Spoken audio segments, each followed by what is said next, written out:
Greetings, this is Freener Readventure.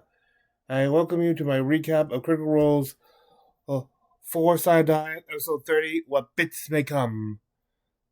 Last episode for reviewing episodes of Camping 3, and since we're not sure if this will continue, we'll have new episodes for Camping 4, potentially its final episode ever.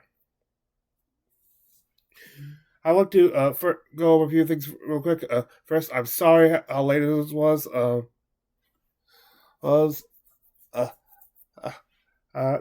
It explained better in my my 12 days of Christmas lore day 7 video toward the end. But real quickly, my computer died and I had to replace a new one and then back up all my files back to it.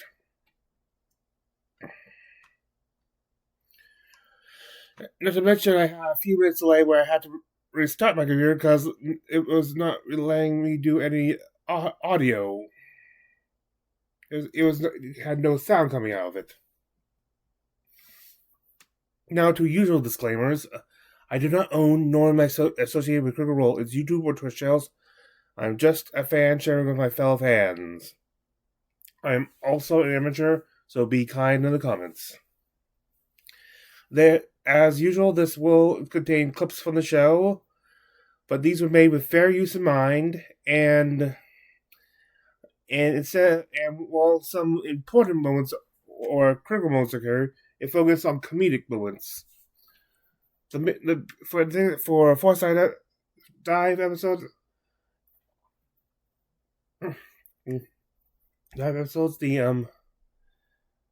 it also will show any questions from the Tower of Inquiry or Deep Dive, so as I don't forget any aspect of the question.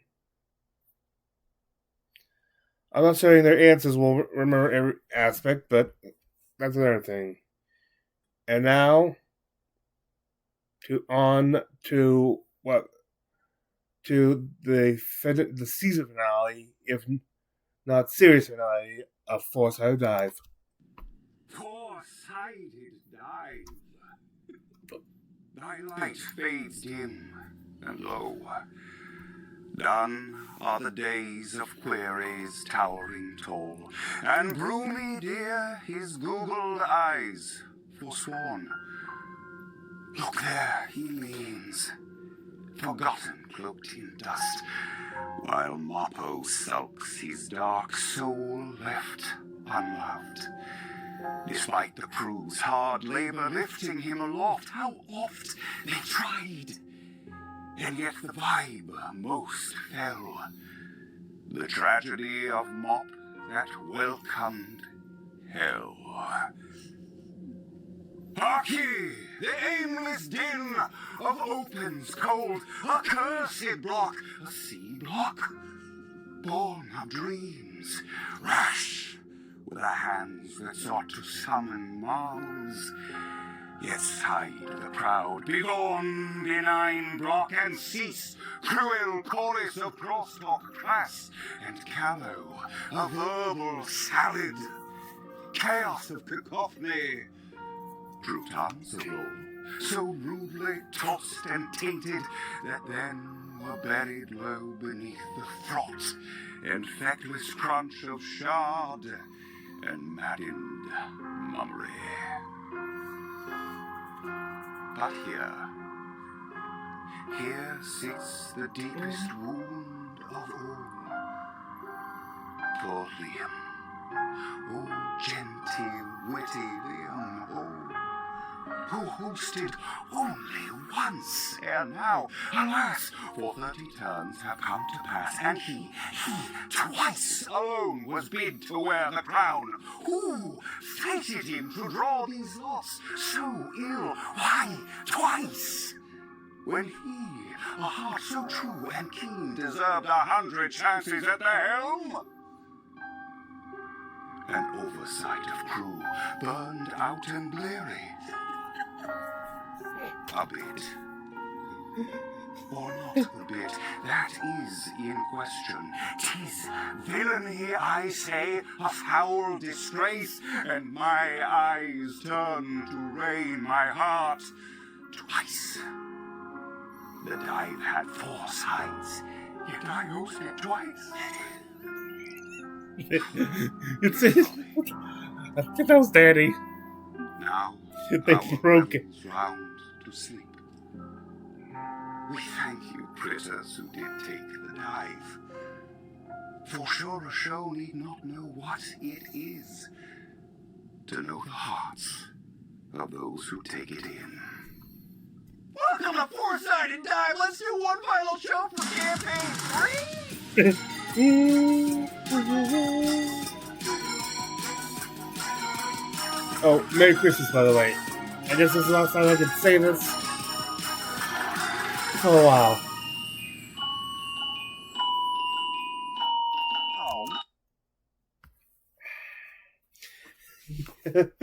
And they start with their first section. What the frick is up with that? Which starts not by talking about the show, but of course they have to discuss that opening, which got one of them to break before. Like they are professional when they need to be, but they're not supposed to really react to those, and he still broke them. In which they go talk about more the Shakespearean aspect and go into expression on ionic pentameter.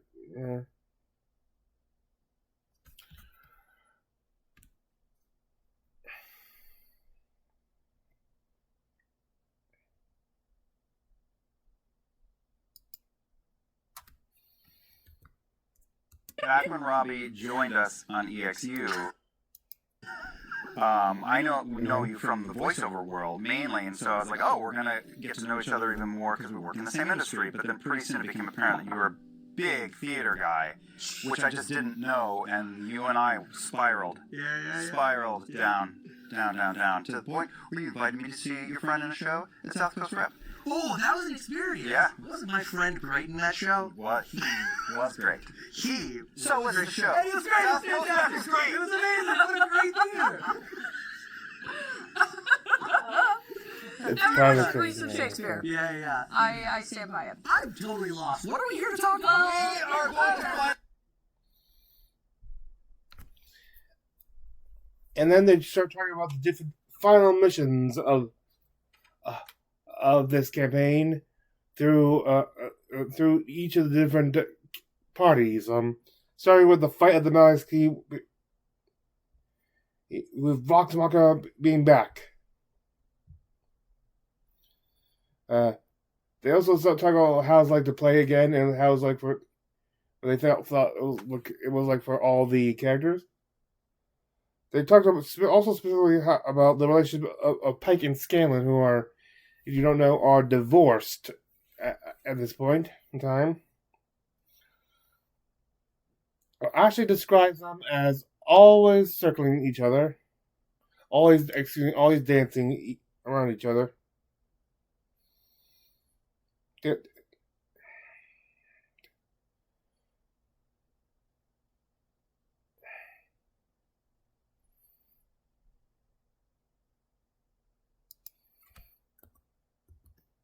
So much in your future, there's so much horseplay and divorce play coming. I'm into it. I'll give it a try. Yeah, it was always a little there, won't they?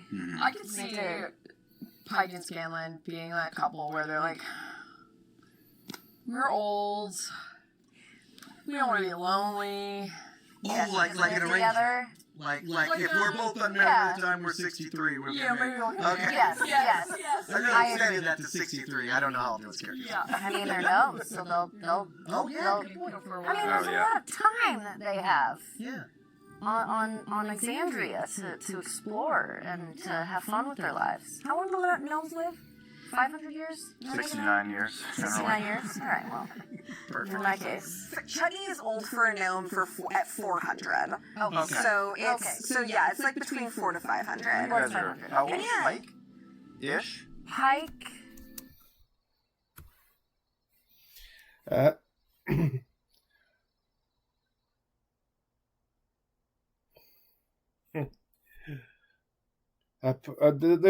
She decides that around this time Peggy is even 100.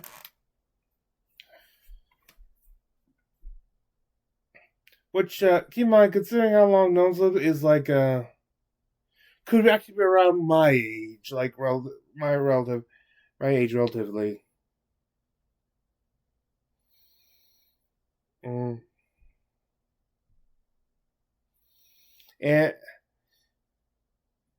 okay, yeah, we already know Scanlan. I think is a bit older.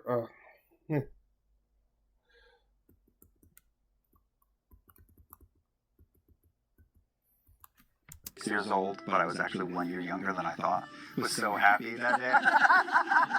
Well, how long Yeah, were talking you? about age and stuff I think it was also fair for a discussion about how I just want to point out that they need to remember the aging process of some of these characters, when they're designing their characters for this mission, like how the older versions of characters. Actually wanted Pike to be real wrinkled and stuff. I was it's been 30 years. And he said, they remind her, you're a gnome. That's like, or she'll have you just taste aging. It's someone that the more about the more aging is shown, but through maybe growing prematurely, change the hair color. But she's already got a white hair because of when she was the first time she was ever revived. Did you think you were? I think for a year or two, I thought I was. What I really like doing, I like telling people that I'm older than I am. Yeah. Because then you always get the reaction of what? You look great. Because I always feel like people go the opposite, and then they're like, Yeah. I want to be like, I'm 50. Yeah. Wow, you look so good. Pretty good I don't know. graphic, actually. Blatantly lying to my face. Blatantly lying. It's a fun, thing to do. I love stretching to 50. I can do 50. You can do You think you could play 50? I think I could. Well, you need some makeup for sure to get you there. Well, I can make it work. Depending on what I'm wearing, maybe. I can do 50. Oh man, this is so apropos to the Valley This is of so People. doesn't end. No, it's fine. Did the fight go as everyone expected? No.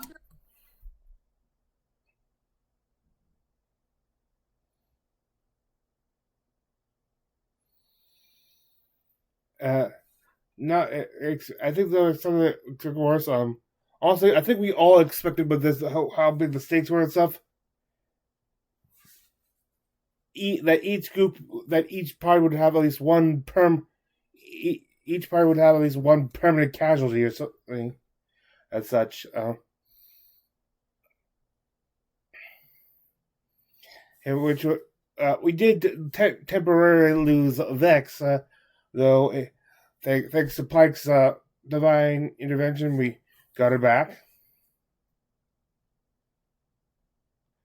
And we almost did lose Caduceus, but thankfully he had the death ward to bring her out and was able to avoid major. And they were able to get him healed up to survive the fight. And by the way, since the fiasco with my old computer, and the fact that even if I had it that night I worked late, I have not actually watched yet the most recent episode of Campaign 3, so I have a cliffhanger at the end, of course, so of the previous one. So Mercer is happy with her choices, even though there is something controversial. Her earthquake spell did a lot of damage to the Mountain to help them out, and maybe some people, her friends got dismounted, or were knocked to the ground a little bit, but I don't think they took any major consequences for that.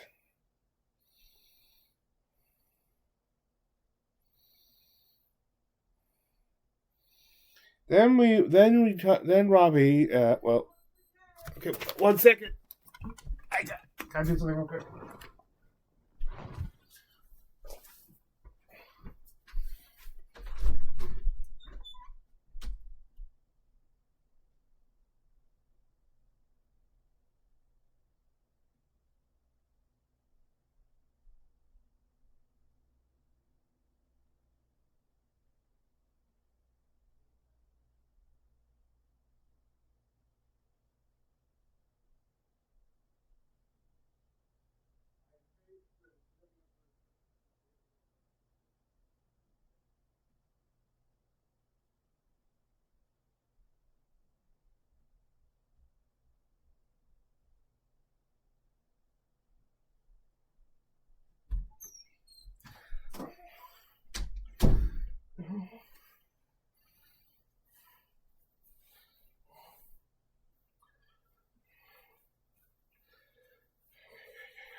Okay.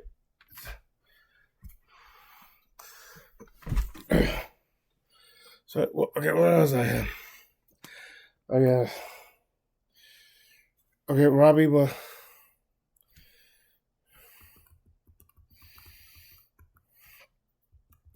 Like, and also that having never had that build before, I wished I had some more long range mobility. Because the battle map was so big, I often felt like oh yeah, he's getting used to playing Synchronous. cloistered to a certain area, and it was hard for I would like.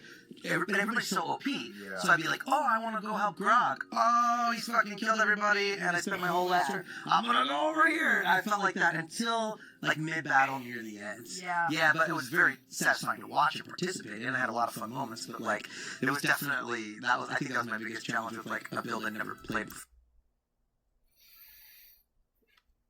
Yeah, of course, as you said before, though, it's kind of challenging to play. They talk about more how hard it is to plan your moves out next move because they were 8 level 20 characters on the same field, and not dealing with a super boss, a super BEG.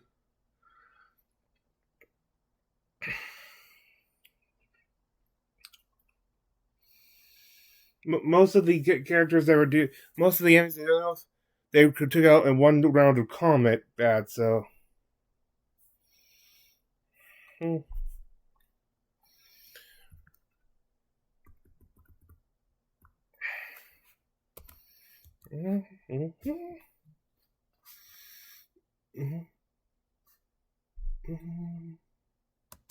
Flew into the carapace of the creature that was with the Grog was fighting. I have like an explosion, like one shot move, and my plan was to fly into his butt and blow up. That's what I wanted to do. And then by the time I was like, "Oh no, chop this head off," and I'm like, "Well, fuck, now I'm stuck in a butt." You know, Do you like to give him explosive dice? Yeah. You know, I didn't do any of the things that I was going to do. Yeah.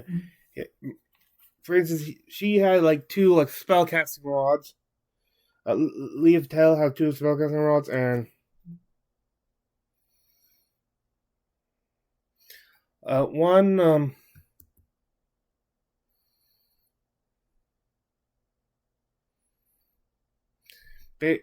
basic one was like would give him more healing options, and the other he never actually says what that does. But mainly he was playing hide and seek for her. That and while he did have plans to should Vax join the fight, be able to join in, he joined in too late to.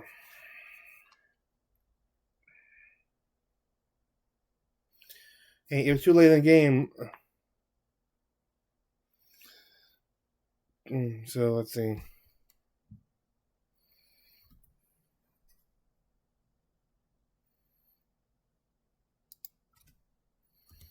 imagination standpoint, but a mechanic standpoint, you're still abiding by the rules. Yeah. Like for how long spells stay up and all that Yes. stuff. But it doesn't feel like 6 seconds. Yeah. Yeah. She hasn't, because I think theoretically, I mean, that Maliuski fight was only, what, like 5 rounds? Yeah, something like So that. it's like, oh, we did all of that. We killed a giant worm Massive beast, extra and a giant bug. action, 2 extra bugs, So extra. brought down 4 towers, and busted out backs in like 20 seconds. I wanted to get out my old Skeletor toy and put him on the back of that bug and just play with my action figures. That bug was so cool. That bug was awesome.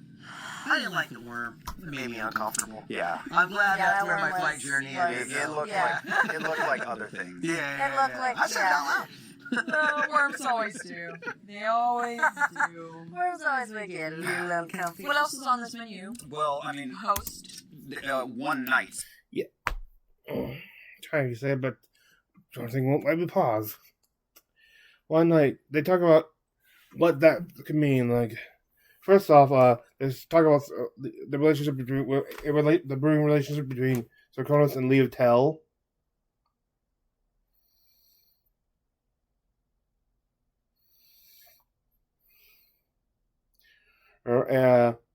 And Liam specifically says that she has a thing for silver foxes. Specifically because while she has a younger look, she is an elf. So, while her things, you always look like silver fox. They're usually still younger than her, and she needs the more emotional maturity or something. Then we talk about one of Robbie's choices for playing Sarkonos. What would Scanlan do?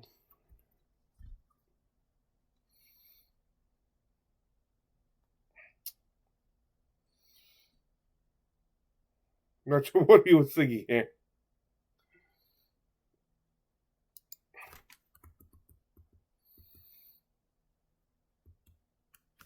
Okay.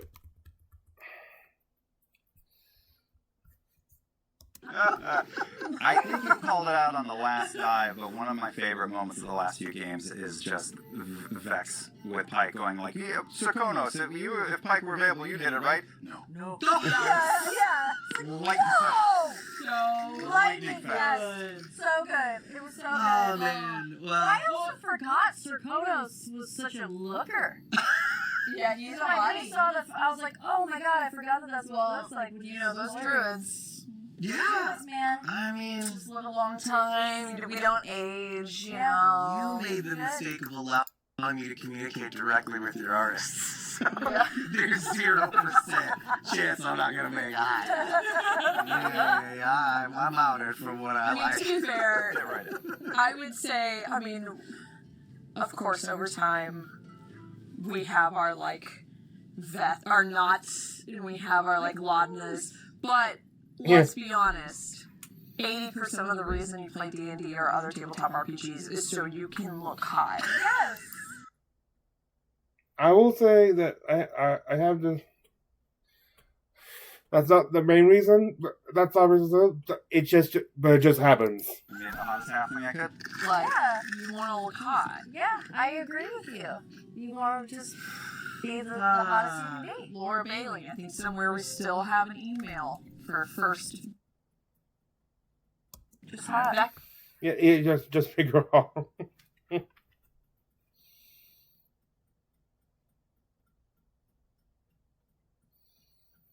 Then they talk more about the one night line, and Anson says that they still don't know what's going to happen now. Like there's a kind of a freedom for having that one night, but it's also kind of restricted because you don't know what's going to happen. Like above the table, the character.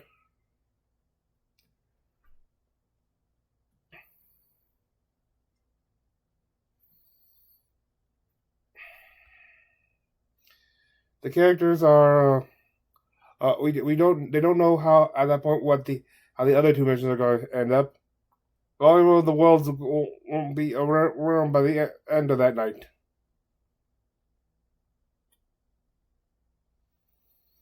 Then they start especially talking about Vax and Key, which is of course, they're like.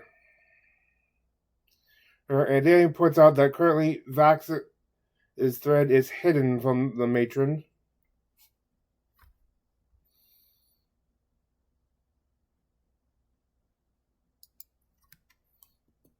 Robbed, right?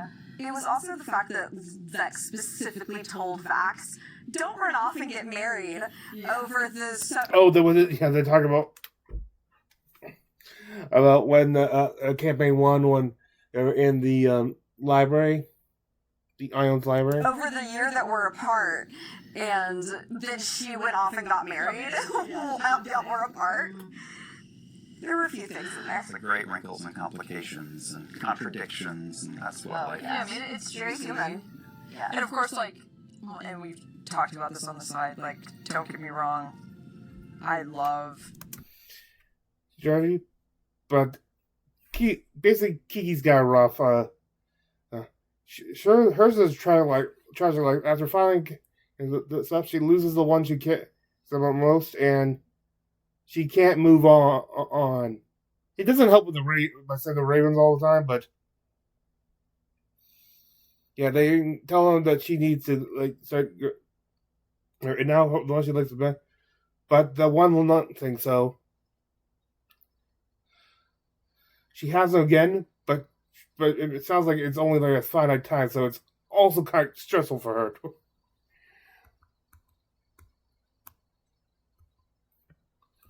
Okay, we'll talk about one night. What now?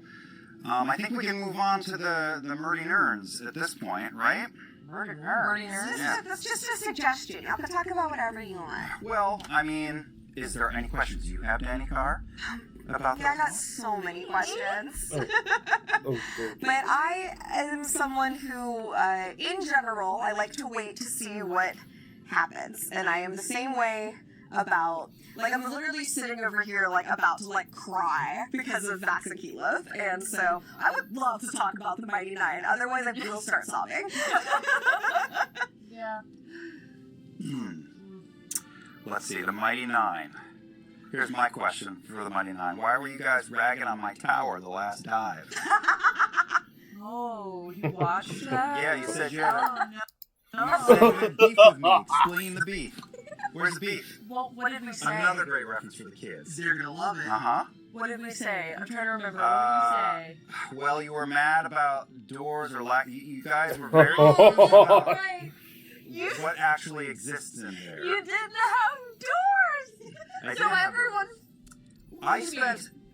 There were 2 episodes in campaign 2 where I spent 2 hours combined explaining that place. I wasn't going to break down the architecture of the whole tower a second time. The second floor has 9 walk-in closets with doors that open up, and you can open them and say, "Give me a pile of potatoes." So the walk-in closets have doors, but the bedrooms do not?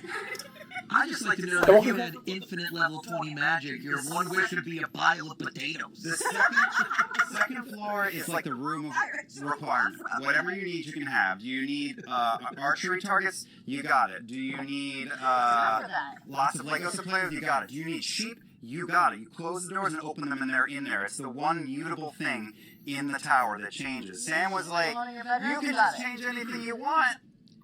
It's the tower. He has OCD, guys. It's like the tower is fixed in place. It doesn't change. Just the trappings. You guys had a date on that second floor. Oh, we did. Doors opened up and the bar slid out. Date everywhere. Doors opened up and a hot tub. everywhere. Right, hot pants. Yeah. The second floor has 9 closets, and there were bedrooms inside the closets. But I don't. There are bedrooms in the closets. There are like 9 garages that opened up and gave you a bedroom. So is it the size of a walk-in closet, or is it the Yes. size of a Yes, large. very large? The size of a garage, and there's 2 wooden doors that open and close. A walk-in Danny has closet. seen the 15-page document that But outlines. I think it's because in the show, I think you said, I think in CR, you're just like, oh yeah, you guys are just all on like You said something about curtains. one floor and I was there's talking curtains. about the 4-poster beds having black. I was Oh, making shit up as I I went. remember the curtains thing too. I forgot it was the bed. I think my brain was going to, in like Zelda, I think in my like brain Breath of the went into Wilds or Tears of the Kingdom, when you go into an inn and it's just Curtains dividing beds. I think some people were imagining an infirmary situation. Yeah. Where That's the it. beds were divided by curtains. Because But you that said is not curtain. what you were trying to. Super sexy and on the foreside. On the foreside. is what I meant. Whether or not I got it out right, Theater of I the don't mind. know. It's theater of the minds. You can't see my invisible, non-existent tower. I have a very clear visual. Yeah. Now, I'll just say this: when I first watched that episode of the stuff, I thought most of them were just forgetting that yes, there are rooms there, but he made a specific number of rooms for all the Mighty Nine. And so they basically, I thought they were all sleeping on the first level. I think I missed where they were working on the second. I missed where they were actually on the second level, but the first level. But I thought it's just the problem was that the Mighty Nine all had their own rooms and stuff, but it was not designed to for this capacity. And they so I thought they were just all sleep. We had to sleep on the couches or something. So on the first one.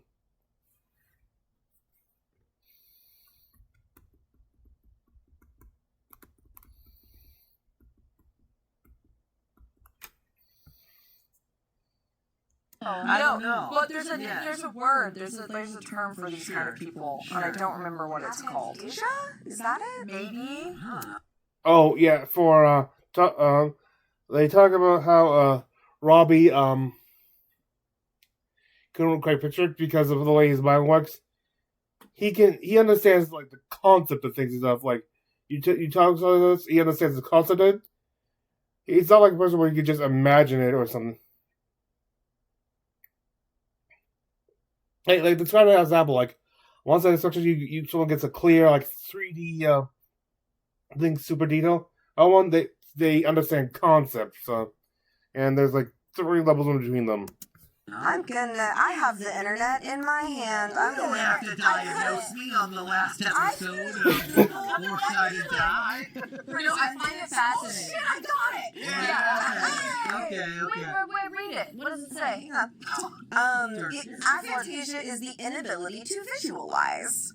Basically, the way that this is described is that people have, on a scale of 1 through 5, can either see an apple like vividly and beautifully. On a 2, they can see like kind of a cartoon drawing of an apple. On 3, they see a black and white apple. 4, they see a cartoon outline of an apple. On 5, they see nothing. And I think that's what Robbie is describing. It's called aphantasia. Yeah, but I have super vivid dreams. Oh, that's cool. Yeah. Super vivid dream. Very, very vivid lifelike dreams. You're also very creative.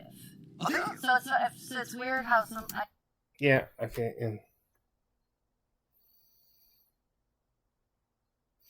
And then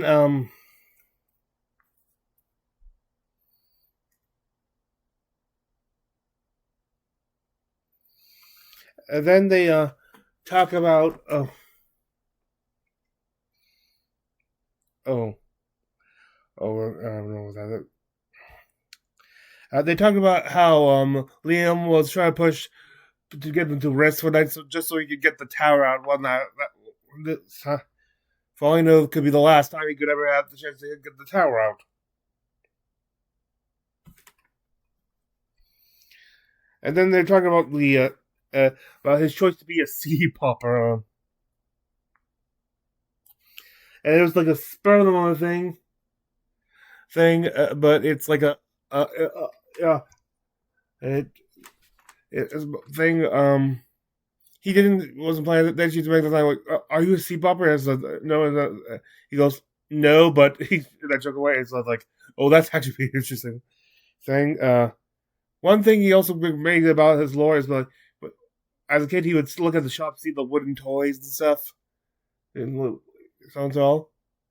Those toys he saw are usually what he usually likes to turn into, like the giant ape. This is where he gets his polymorph wish list from.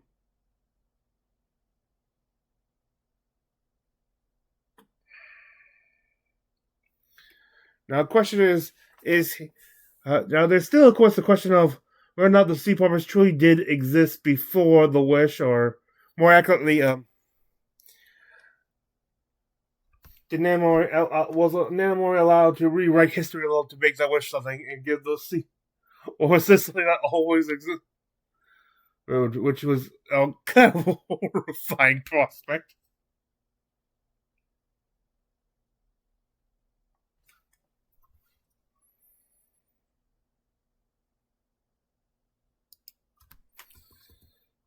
Yeah. Yeah. I guess Mighty Nine has Chetney to thank for their existence.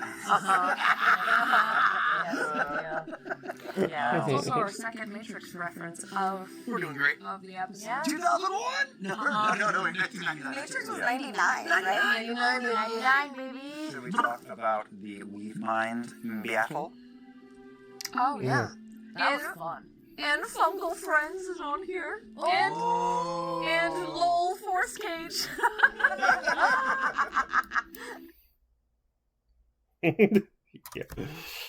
Yeah. Well, first off, before we get to those, we get to the Mighty Nine's fight against the Weave Mind. They love that. They all love that fight. Robbie wished he could be with it, but there. I guess he had too much time trying to set up Sakura stuff, and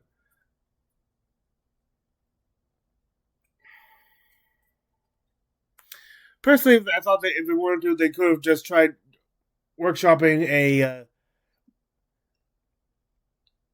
a Ruidian species player character.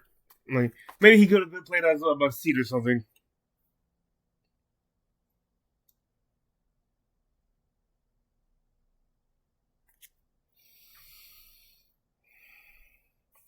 But what they really loved was the mechanics, like the interesting effects, like the triangling effect, where they have effects which go between any three of them and to catch, and you made positioning all the while. Well, that was they absolutely love that tactical Also, that talk about like shared damage, like. One thing to do is to try to is to focus on everyone focus on target to get down faster, which means while you get willing on more, they lose their action calming faster. They couldn't do that right when they.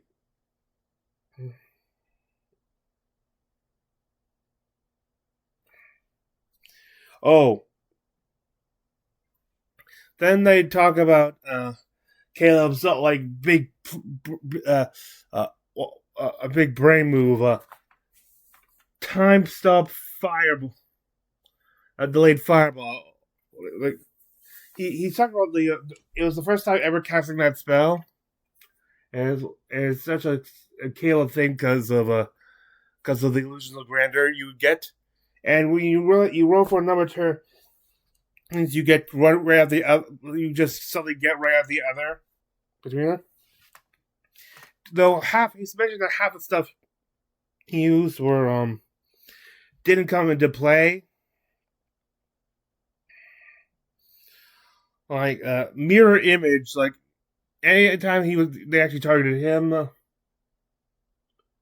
he was they managed to roll to get him and not a mirror image. So while it's a cool factor of like. Him having his fire shield also mentioned also being useless in that thing, and so that all the Calebs now are mirroring him now are on fire.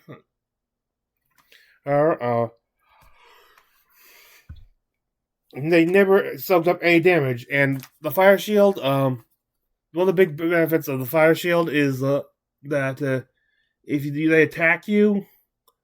Well, they take damage, fire damage. The only problem is, I think it only works for melee attacks, and they all had range abilities. Like these are some skinny ass frail things that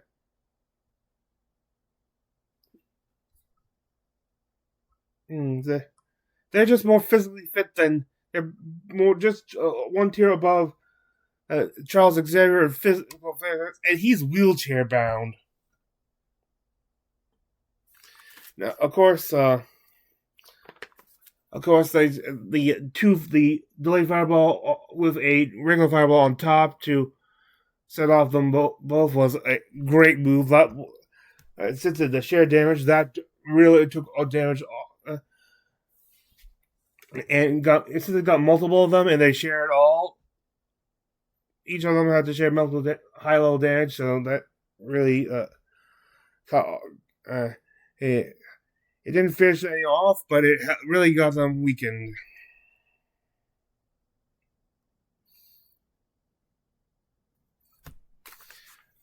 Oh, and they also talk about Caduceus's how they also talk about how missed opportunities or not fully pay out. Caduceus using his channel divinity. I mean, not channel divinity. Divine vision to make all the crystals vulnerable to force damage. Vulnerable for earn. But another big thing was that they really missed out was the fact that the crystals were naturally vulnerable to force damage, which means which is something that Ford would really love to know beforehand. That Travis would really love beforehand because he's playing a freaking paladin with Eldritch Blast. That's like one of the most iconic force damage spells, even if it's a cantrip. And it scales up by adding more beams, so you can attack multiple at the same time.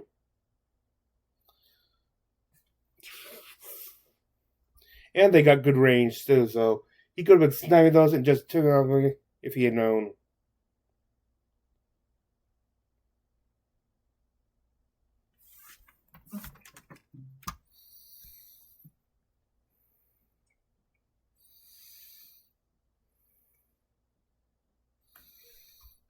Then,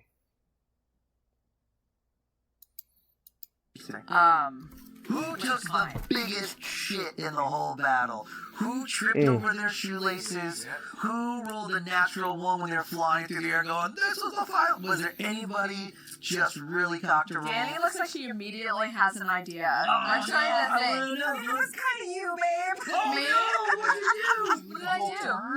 Yeah, I mean, Bell's Hell's had a few good ones. I just think it's funny when it Percy happens. took the biggest shit in Mighty Nine. I was so mad at myself that game. What happened?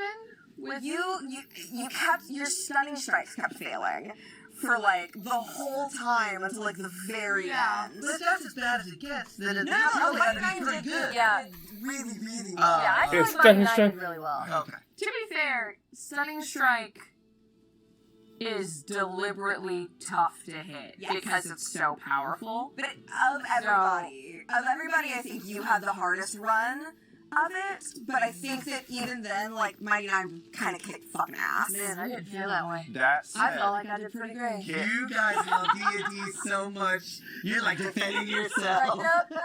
Because you can kind of keep jumping, stunning, and strikes and keep trying for it. in Bo's defense, the last one did take, and just the way initiative went, it was lining up to me, and I was already considering disintegrate, and you locked it into place, and I went, oh, Yeah. it's an auto success. So it was my belief was He's like, Mighty Nine crushed it so hard. So the only choice was, well, I guess it was kind of Bo, but even then, she kicked ass. Yeah. Like everybody just fucking Not crushed. Jester's blade wall.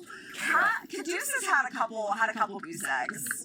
Yeah. Not even really Caduceus having the goose eggs, but he made the crystals vulnerable, and that only like really helped for like one round. Yeah, we tried to take. Yeah. poor Laura. She's trying to do this like badass high level spell that just sends some butcher knives going ching ching ching ching Oh ching no, ching yeah, in the air. I forgot that blade wall happens. Yeah.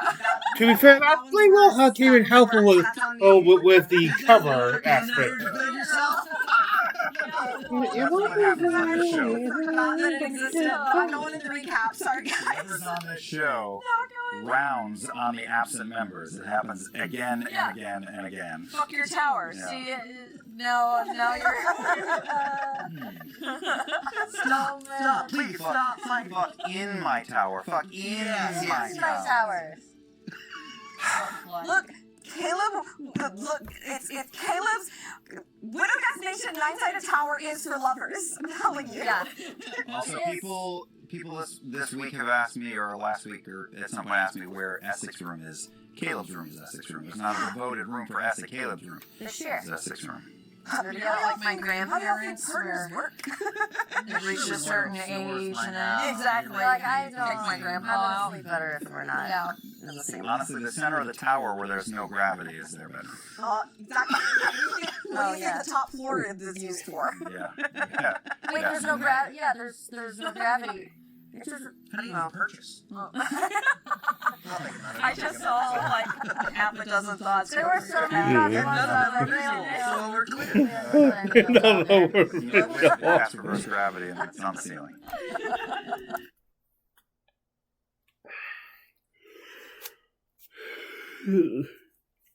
Then they talk about my seat and stuff, and I think which a species they all love because how adorable they picture them.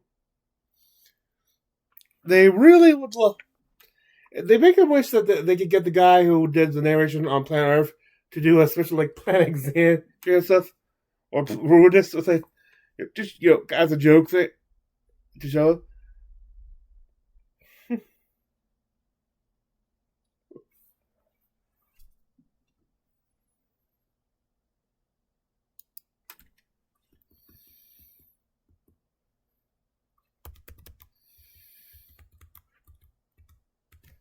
I don't know where I'm going with this. It's cute animals who are deadly. Here Is you where I'm see going. the fungal creatures of Ruinous congregate. So good. They follow the surface of the moon.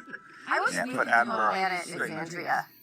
Like just a voiceover of just like a docu-series of like something really nice to put on while you're sleeping. Have Liam do the voice. Fantastic. Yes. I watch it. When you see him. Well, What? okay. That's just your Cosmo Grim voice. But Athos lurks deep within the bowels of Ruinous. Will he pop his hat out, yes or no? I would listen to that and fall asleep to that. Yeah.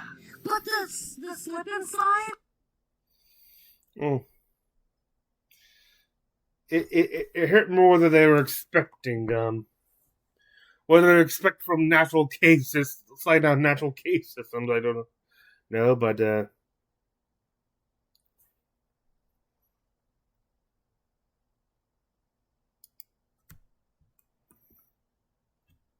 I will tell 3 short stories. One is one of the best rides he's talking about the effects of the slide. there was a super short one that I couldn't stop thinking about on our water slide thing, which is just you climb up, you go into this tube, and it goes down to the ground, takes a sharp right, and then spits you out like 30 or 40 feet above the water. It's pitch black, and you just go, boom, and your head goes, boom. Every time. There was another ride.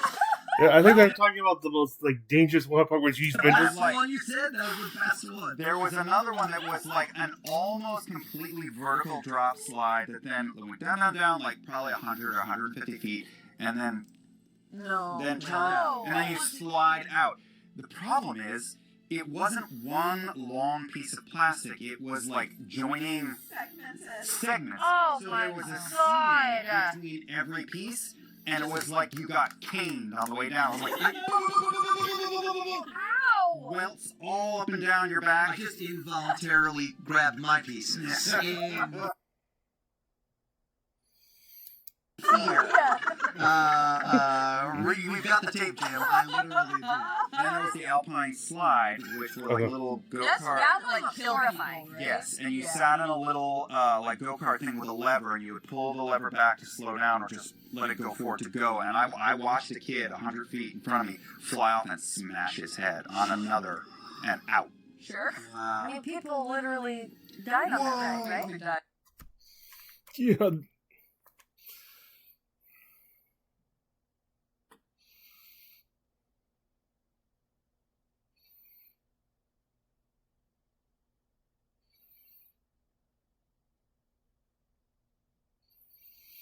Oh yeah. They're talking about like Matthew's little mechanic about the 2 clocks and how like based on that, what it's like one more bad check and basically it clocks was it like every time a one of the bad clocks things out if the bad basically it would help determine how many by the time they got there how many turns.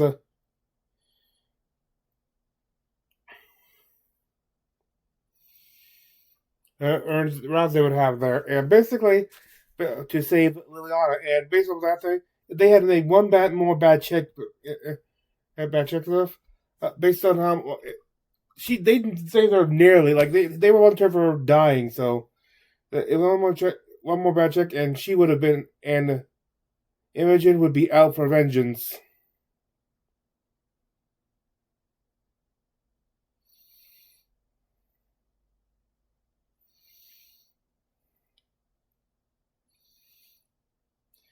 They also talk about the all minds the brood seed or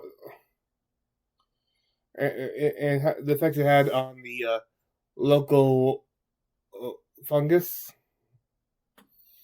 and how that and I was always getting was a little uneasy with the fact that if they did that, like if that thing got in contact with ruinous stuff, bad that might have been.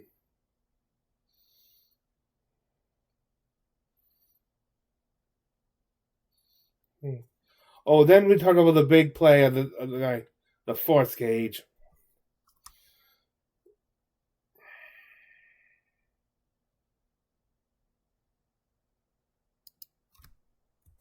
It would succeed.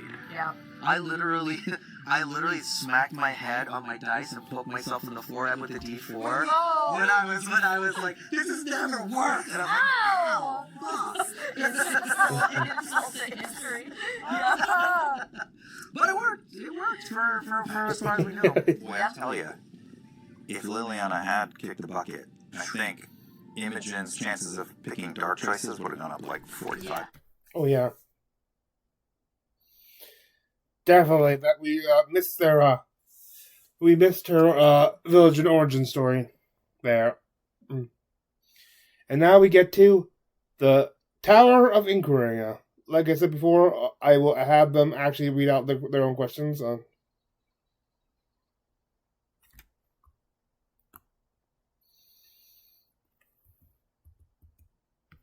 Diamond, step up to the plate. How dare you? Draina. You know, I always pawn this off on somebody else, so I'm actually glad to do this. Bob's your uncle. 1, 2, 3. Whoa! I missed it. That was You are the Anti-Laura. a wild choice. You Hang on, put on top. Oh. I'll even put it on the same shot. Oh, I can't do that. Yeah, no. What is this? Easy peasy. Let's hit it. Alright, number 5. From Amelia. Loved seeing Xerxes animated in Vox Machina. From Easy. Oh, okay. Let's hit it. Alright, number 5. From Amelia. Loved seeing Xerxes animated in Vox Machina. It was so seamlessly blended with some of my favorite plot points from Campaign 1. And I was wondering what the conversations are like around altering original campaign moments to include beloved characters of other campaigns like Xerxes. Are there any ideas around this that ended up not being used that you thought were cool? Oh my goodness. That's a big question.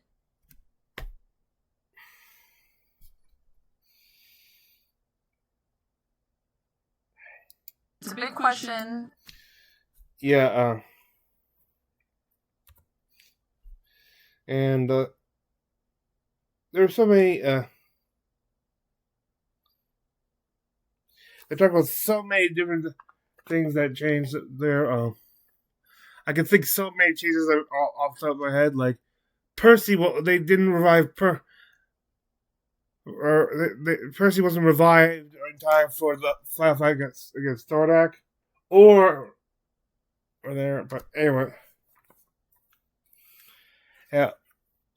Also, they killed a character who should be still alive today got killed off in the fight with Wolf.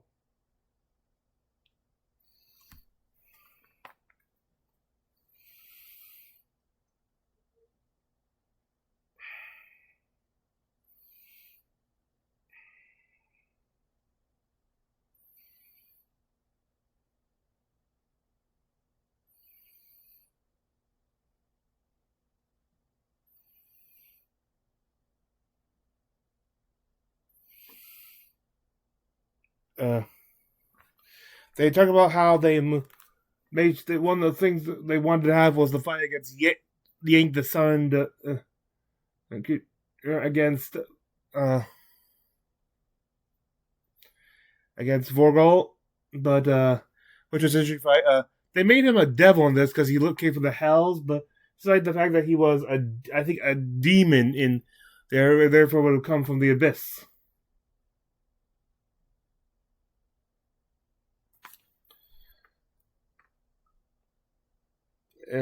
Yeah. They talk about how like in the actual campaign one, the chess place was actually in the planet Fire.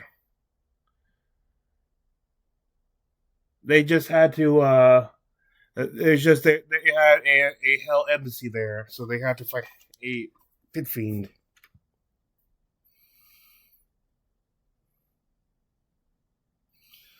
Anyway, where was it? And also, they tell you how they don't actually went after the Spire. They just had sort of the Spire be sort of inky all along. I'm not sure how that worked out. They had to make some cuts, though. Goes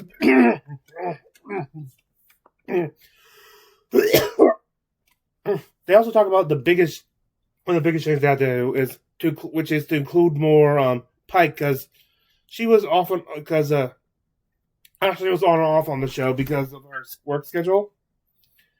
Oh, sorry, there. But if they kept giving reasons for Pike not be there to be more accurate to the camera, people would lose interest in her. So with how much short time there, so they have to include her in the fights.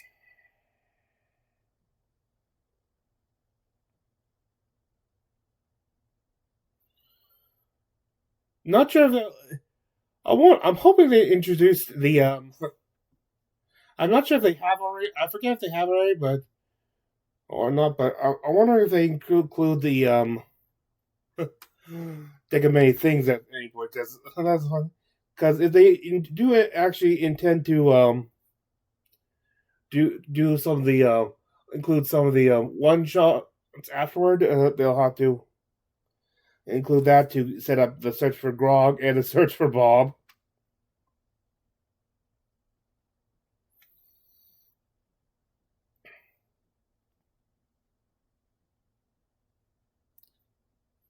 And then one.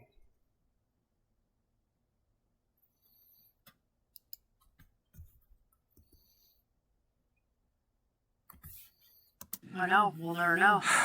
Hey, Pike, do a thing. That's right. He beat me to it. Okay. Go pull him I mean, you're not the host today. It's so natural. Co-host. You're so naturally good at it. Nope. All right.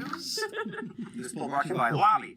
I feel like this is a little tilted already. It is a little askew. Oh. 48. Whoa. 48. 48. Reacting to the wrong part. 48.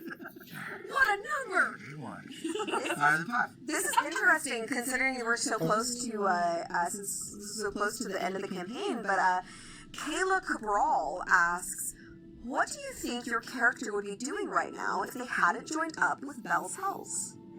You said Caleb Cabral? Caleb? I thought that was the start of the question. No. That's a badass fantasy name, Kayla. Yeah. That's a great. I thought Cool name. talk to me about the Caleb Cabral fight. That's what I was expecting. Yeah.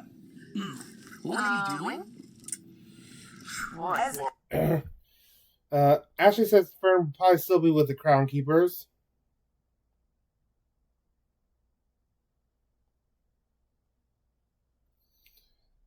Lana and Injured would still be wandering. Though there's, or maybe not for long. Those rules are both more flexible because with Fern and Imogen both being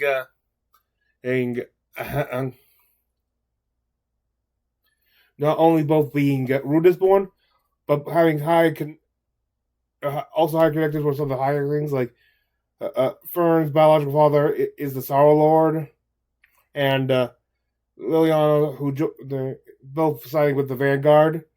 There's a good chance they may have ended up with the Vanguard too, possibly with Lana.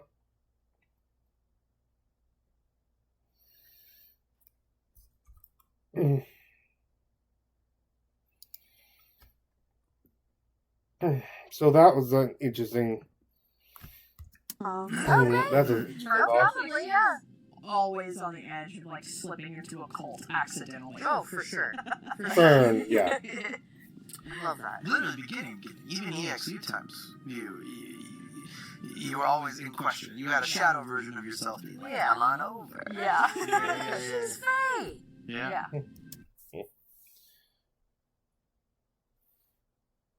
Orm, regardless of what happened, Orm would have joined the war, if only because the Air Destroyer joined all the war and stuff. And even without that, he's a soldier. He probably would have gone to just make sure to help protect people.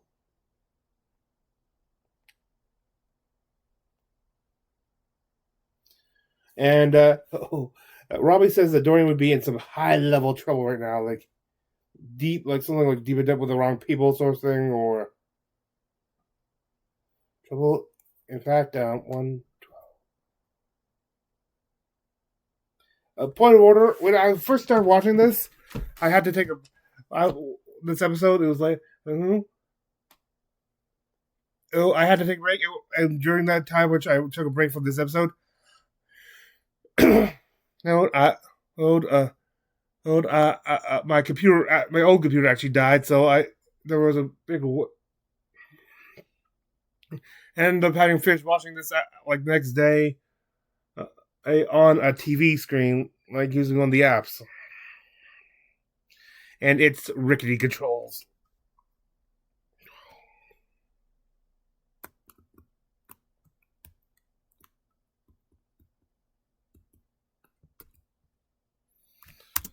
That'll be so sad. All right, Marisha. Yeah. Watch me pull a brick from the tower. Oh, wow. Bait and switch. I could see Dorian and Cyrus being like vaudeville people who are like running scams on people, and you scam the wrong guy. Dorian and Cyrus just having like a hat and cane routine. We take your pocket of this lewdness fella. Yeah. That's your. You do our third scam. Yeah, I probably would have. We would have found it. That's a 3. That's a 3. All right. I wasn't Robbie amused by numbers. We already figured out, maybe I only have numbers in my brain. Not pushing any further. So this is from Lacecap on Twitter. Which non-furniture related mystery in Exandria is the biggest? Which non-furniture related mystery in Exandria is the biggest splinter in your mind from this campaign? Mine is the hidden Icefera city that BH ended up in when one of their teleports misfired. They keep wondering if it's connected with Sarah, Maya, and Patient's orb. Hilariously, I can answer that question for you if you read the recap for that episode and tell you exactly what city that is. Yeah, I still gotta look that up too. Let's take a comp. Read the recap. I forgot about that city. So, like unanswered mystery.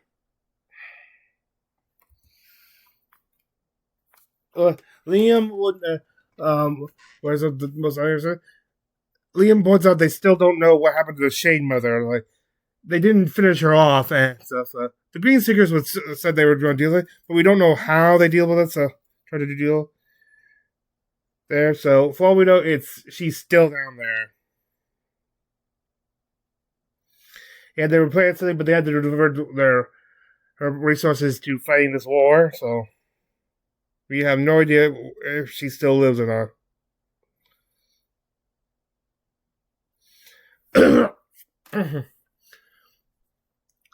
Also, they're wondering if Robbie,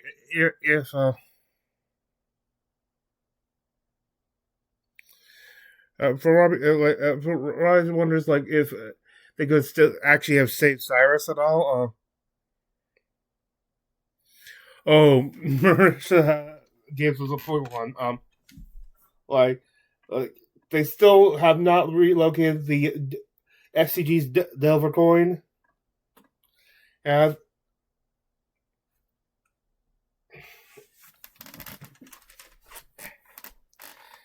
they're wondering they're wondering if maybe at the end of it they do one shot just looking for that. Considering how high level they are, I'm wondering what they're gonna have to face through that. Just get this one coin. And also they talk more about FCG's old world connections. Like he was made during the age of our comp before Calamity, like what. Also, the vaccine, though, in that case, because of Reslayer's tech, they actually know. I don't. I still need to watch that.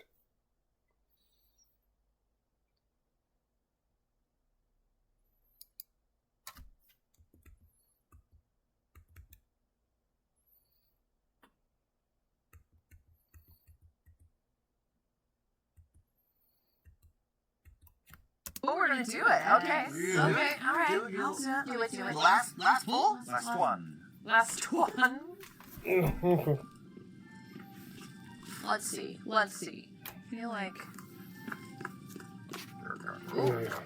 woodpecker approach. 23. 34. 34. 34! There you go. You're holding it like a Price is Right. Yeah.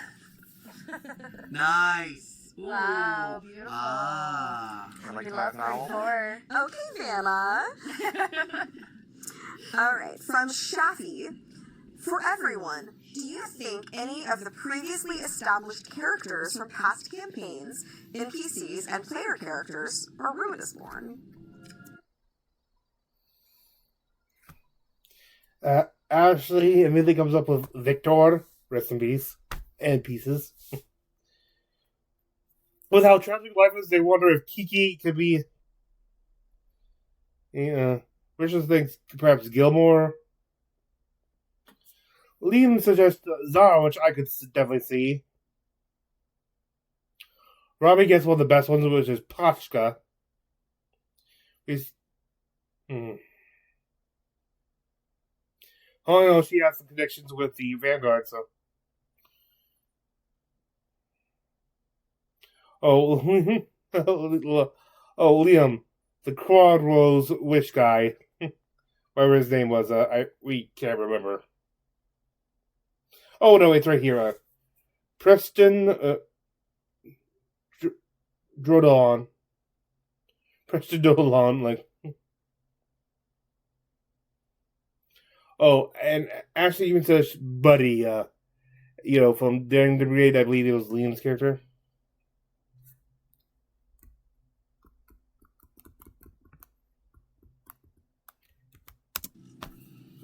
Buddy. Yeah. Buddy, It's on a cliff Maybe somewhere. all Like, of Darrington Brigade. Yeah. I love he's theoretically Ruinous Born, but too dumb to receive the message. Yeah. Jess thinks it's pretty. Yeah. Maybe all of Darrington Brigade. Yeah. That just none of them knew. Entire group. Yeah. We still have a broken. Oh yeah, to talk about Plaid Rider Reno, who is still somewhere, I think, presumably on Rudis after being petrified. missing an arm, but I think they got stop healing, but they couldn't. If they had the time, Liam would have had Orm loner seedling for a while because of it has the ability to help regenerate and let her regrow her arm back. But if they had the time, and maybe after their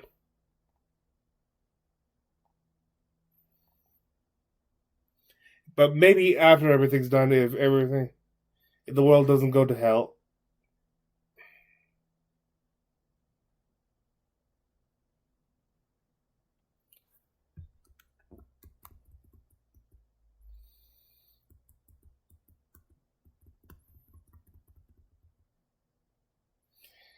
And now we get into the deep dive.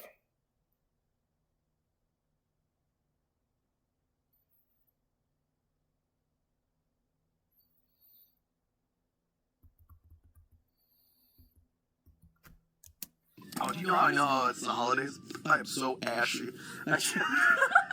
I just noticed on camera. This is definitely a guy who went on a tropical vacation, came back and didn't moisturize for a week.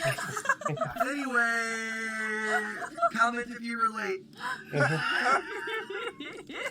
Oh, what's it been like as Dorian with Bell's Hells and the Mighty Nine? Do you feel like the only human in a cast of Muppets? If so, are you more like Michael Caine or a Tim Curry? Who writes these? And I was really proud of that one because I love the Muppets. It's cute. I'm so tough. Danny, I tease, Love me, Robbie. teasing.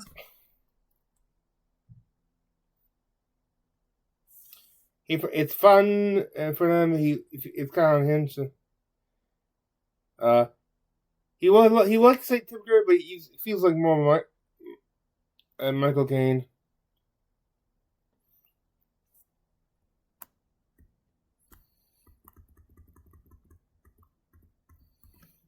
Liam and Robbie. Sorry, Merce. Sorry. Yeah. Was it strange to see Opal while inhabiting different characters? What would your Bell's House character have done if they had been there instead?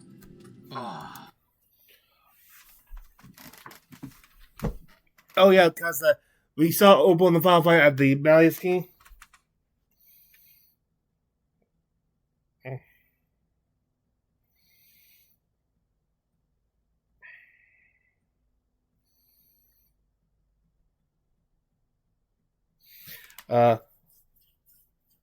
It would have been hard because they had a task to do, but Liam says Orm would have been distracted trying to see if she was reachable.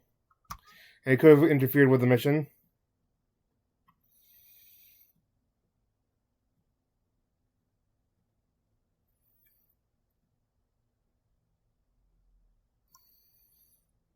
Go after her. And for like Dorian, or for one of them, for something like this could have been proof of Luda's point.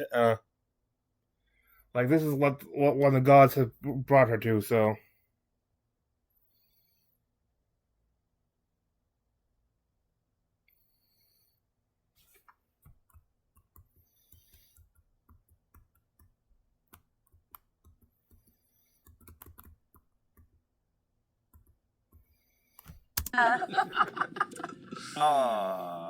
Liam, talk about that clutch disintegrate that took the weave mine down. I had been weighing that for a pair. He is one of the things he's been considering for a while during that camp command. It wasn't until the stunning strike. He mentioned before. It wasn't until the stunning strike when he's were like auto fail on the save. So.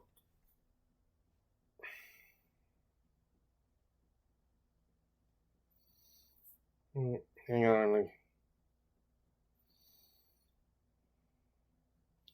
It's just so satisfying. Like there. Oh. And it's so satisfying that took out all the weave mark. I can. Blanking on the damn name right now. Oh, what your cool monk shit is that does it? Yeah, where debilitating barrage, I think is what it's called. It's just a tank punch. It's just a tank punch with flavor. A little bit of hot sauce on it, so it burns. Oh, Right. So Bo sets the person up for mega damage, and then Caleb. that's right. I did this on Ubatoa. Yes. We did this on it. Yes. Yes. Yes, and well, in the aftermath between campaign 2 and campaign 3, obviously, Bo and Yasha have a great marriage, great sex, apparently all over the planet. Why would you not? When they're not off hours, Bo and Caleb will form sort of like a one for one, like a Sherlock and Watson Yeah. fight problems in Rexentrum and around. Yeah. You said Sherlock and Watson, and I was still thinking about their love life. I got confused. I mean, let's be real. You know, Conan Doyle rolled that one. Let's see what I got. Shut. Should I not? Or are you still talking? I'm done. Okay, good. I'm done. Bo is clearly still very guarded around new people, correct. With her trust in the Mighty Nine above all, correct. Has her time with the Cobalt Soul hardened her more? Yeah, man, I don't think... Little bit. She mentions how Bo's always been a shit doctor and stuff. They will say that one of her primary functions was like they said, like her work with Caleb rooting out corruption within Rexentrum. So it's and try to keep an eye on the assembly. So I don't think that helps at all.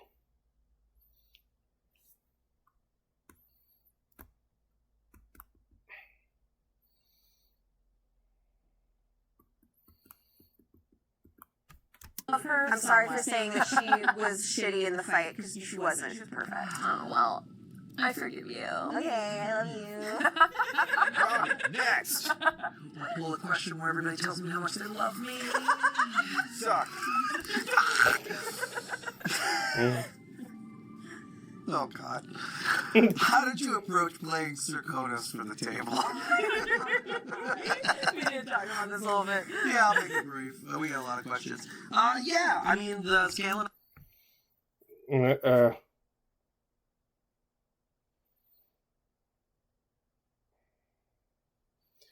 He's talking about it was like the moment of the choice of making like what was going to do and that sort of coming thing. That was like in the moment thing. It was a pure in the moment decision, and he does not regret it.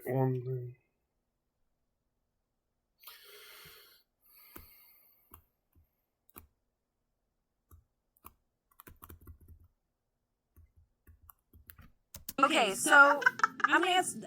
Okay, let's go with this one. How does Fern feel about the Ruby Vanguard treating her like a VIP hostage? They called her a prime acquisition. Oh. Is it especially strange after the death of her father? I actually forgot about that they called her a prime acquisition. She's indifferent. She never knows that they don't know the story. It's like not like a personal thing. It's all. It doesn't really affect her. These are some guys who you probably won't ever meet again. Yes, she is a little bit of a What was it like for Caleb to mentor other young adventurers like Imogen to open his tower to those who might need it? I think that Caleb is kind of in his Allura era. Yeah. Allura, he does love teaching. Keep in mind, he has part-time work as a teacher at the. I forget what it's called. I think he's actually doing like working like trying to teach those sort of magic to underprivileged kids or something like that.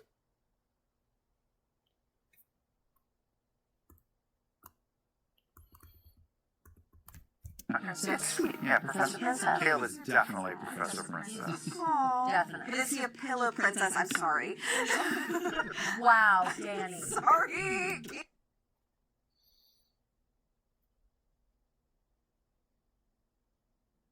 Now I go back to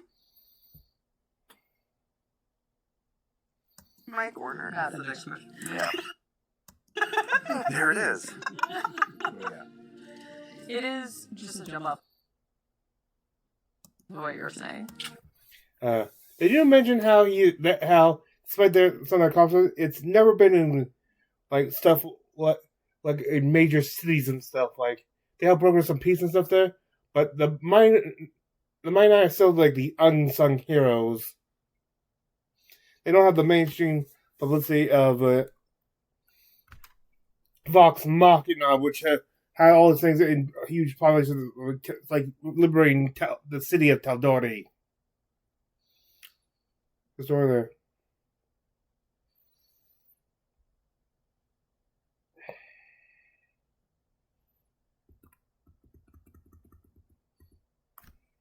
How does Laudna feel about the matron of ravens now? What does her connection mean to her? Yeah, it was very fun and felt good. To specifically not have feel good to have someone who's not antagonistic toward the matron. And Kiki Ozzy has her grief with her beef with her because of taking away a Vax.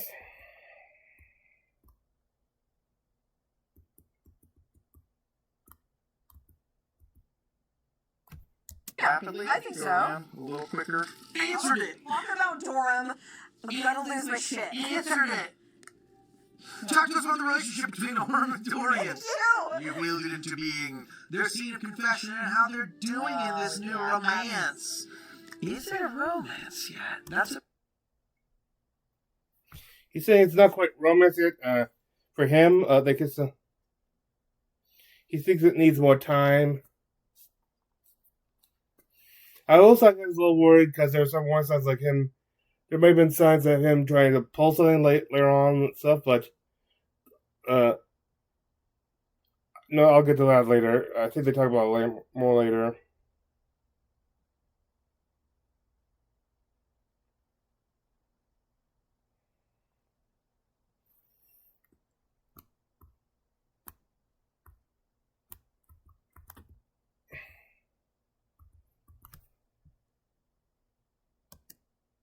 Literally being released into the world for the first time. I was exploring all sorts of options. I think for Dariax there was a moment there. Yeah, he was keeping his through most of his play. He kept his relationships open at a certain point, you know, maybe and other characters. 3 game in, anything can happen. Yeah, our first 4-sided die. Who do you have a crush on? And I said he got some romantic vibes around the table from other things, though he never really. He kept a distance at it. Okay. So. Okay. What did I do wrong? What? I was wondering. Because, okay. Spill the tea. Because I was like, is he crushing on Imogen? Is he fucking crushing? Are you crushing? Imogen, that's interesting. It's good. I'm glad I know your ships. Calling it early. What's your question, man? No, you got it. Should we guess? Both of you think it's one person, and that was true, not just a red herring. Like there were other characters where, even though Orem was kind of always where my head was at, if another opportunity within the group had presented itself, I don't think Dorian would have shut it out because he's there for the experience of life. So yeah, there was. Because I remember, I thought you had a crush on Imogen for a minute. Maybe. You were the first one at Princess carried, so... That's right. The fans hate it. They hate it.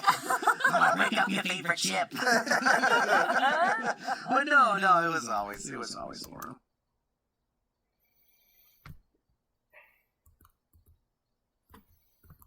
Marisha question, but it's for both of y'all. Where I talk about where it's a Wait, where is Yasha it? and it's a Oh, Yasha. Yasha and Noble? Here, I'll lend you a question. There was also a question about Ashton in there, or there should have been. What were some of the... There is, and that is one question that I was like, should I answer this? I think I'm going to wait. That is totally fine. I'm glad that you told the fans that you're going to wait, so they don't think I didn't ask. No. There is a question here about Ashton, but I was like, I need to figure some stuff out first. What were some of the dynamics that you two wanted to bring to Bo and Yasha's relationship 7 years later? Well, so much of that was so last minute. Yeah, we were like, Last minute, it wasn't hard to. It was actually quite easy for them to jump back into. The biggest thing is that whether or not they would have adopted by now or not.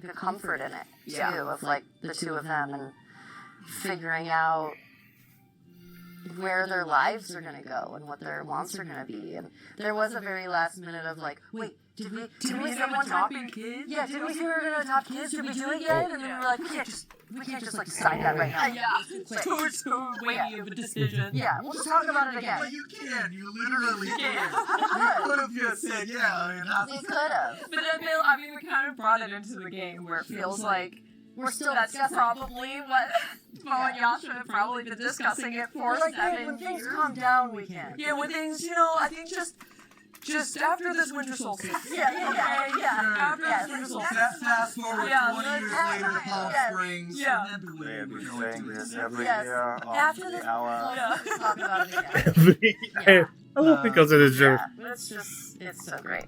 Yeah. Anyway. All right, my last one. One last one for me, one last one for you, Marisha. As we move into the final phase of Bell's Hell's Prodothian journey, where is Orem landing on the God question? Where are they all right now? So I'll kick it off and you can jump in. Now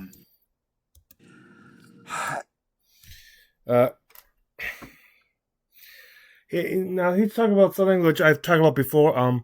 He's only started a little waver on his stance about releasing Pedophiles, is that he might be willing to do it if he could get concrete proof that he wouldn't do it unless he could get concrete proof that it wouldn't hurt the moral world. No, he doesn't want. He's trying to protect as many people as possible. He doesn't know what Pedophiles. He's starting to wait a little bit now that even a couple gods are saying release him. Who have the most to lose?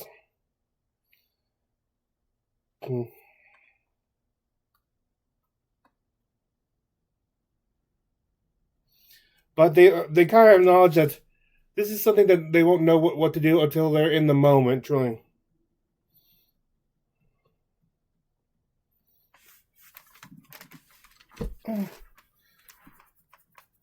How we...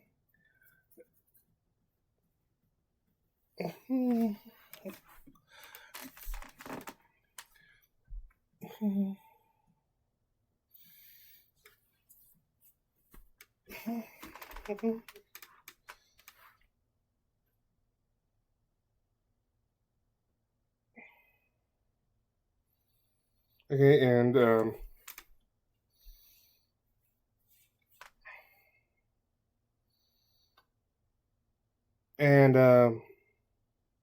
well, so they won't know until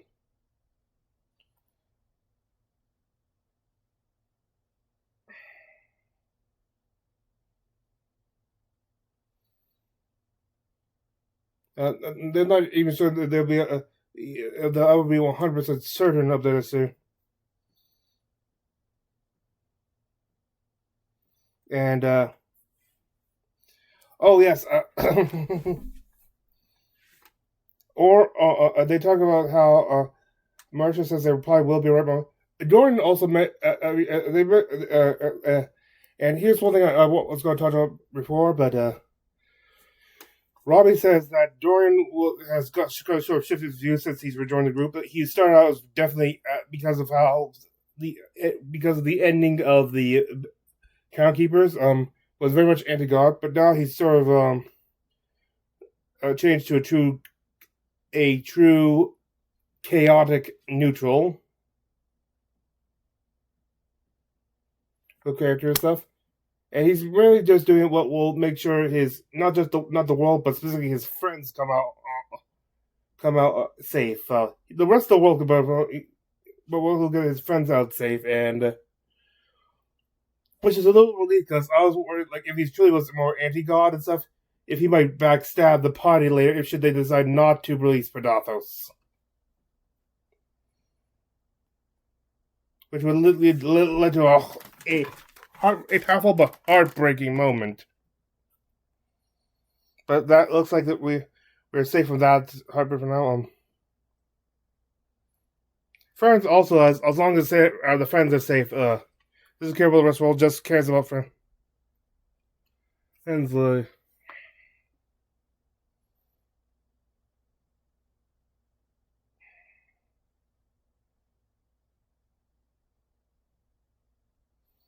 They talk about how right now basically everyone's decision for Bell's House is mostly geared.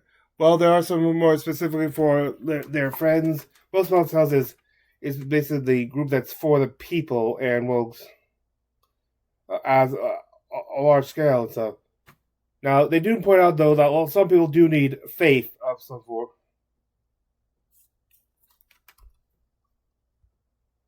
And so, and the removal of the of what many people is the object of their faith, it will be a true cosmic gut punch for them.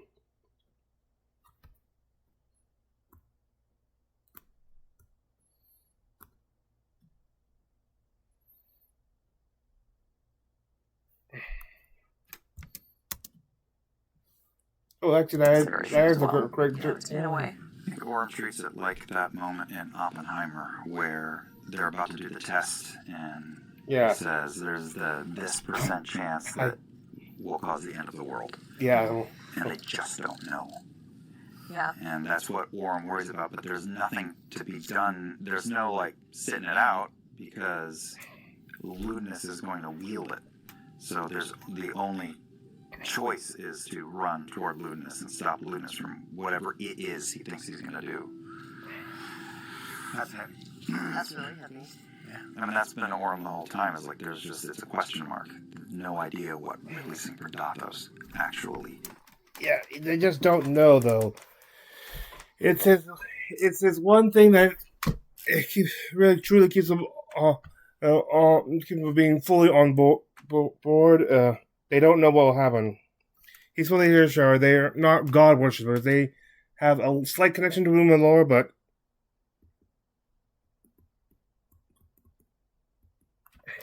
Yours. I'm gonna do a twofer, just once again, so people know. Cheese paper. What does Lana think of the Liliana situation? I mean, that's basically Lana's mother-in-law. Yeah, I mean... She's glad they saved her because of how effect it would have had if she died. Her death would have had on Imogen, but it's still complicated. She's still like upset with you left this amazing woman, and as a kid when she was still a kid, like so she still has her beef with her, but keeping her a lot healthy is seems to be what Imogen wants, so Lana's will be on board with it.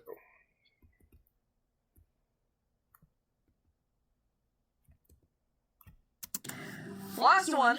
Here we go. How is Keyleth doing with the return of Vax? We kind of touched on this a little bit. I feel like it'd be a good one to end on. Yeah, me too. To have him back, but only for one night, is both a blessing and a curse. Yeah, I mean, I guess just to... Yeah, they talked about it is a blessing and a curse. Like, you have a chance to beat once, but it potentially is for only one night. She was, and Kiki was, she was very clearly showing Kiki being upset at the end of that episode.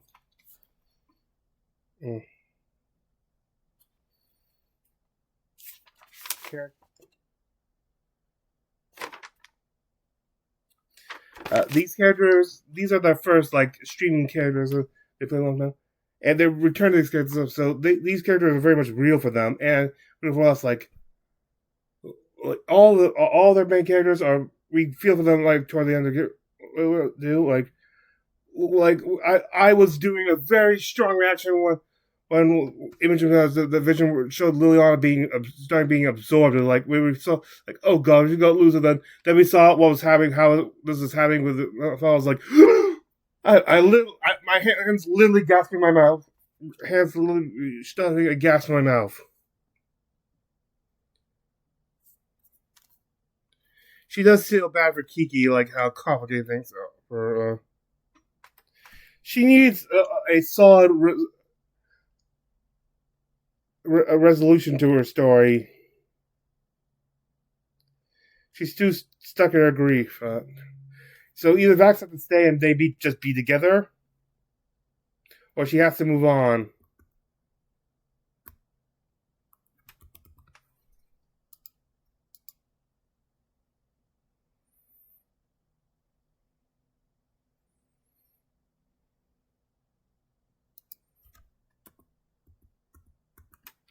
There's so many of my favorite. It's like, why do you watch your favorite movie again and again? You've seen it.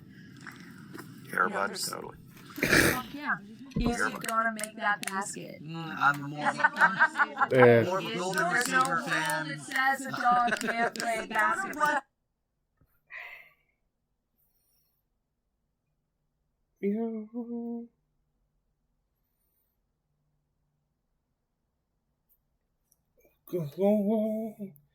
Yeah.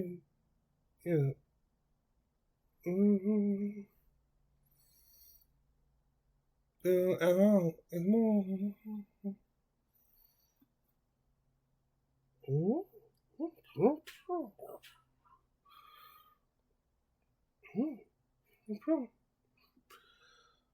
Okay, yeah. And they talk about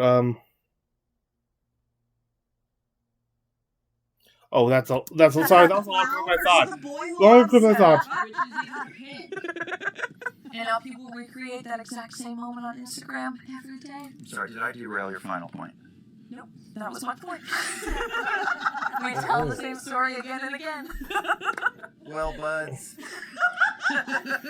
that's it for the deep dive, which means we're almost done with this four-sided dive. But before we go, it's time for one more round of questions from the Tower of Inquiry. Oh, Campaign the last three. Tower of Guys, Equals. Get up there, Draymond. The one last block. Let's go! Once more into the I'm breach. defecating over here. Oh, They- yeah. Let's go. I got Same side. I have one. This one is tight. This is the last. This is the last one. Oh my goodness! 37. Here we go. Whoa! Let's fucking go. That was good here. Everyone's gonna pull one. Mr. Person. Many characters will at some point reach a major crossroad where taking one direction or the other determines their path forward. Class, personality, etc. Well, I got one.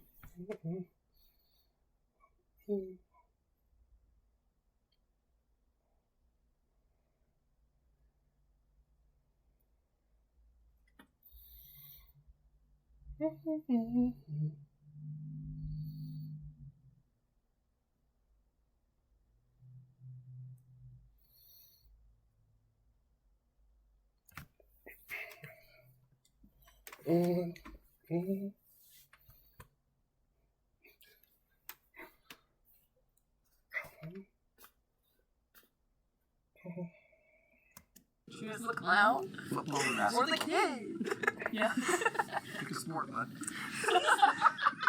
He truly does not. That's all of it. Oh, I...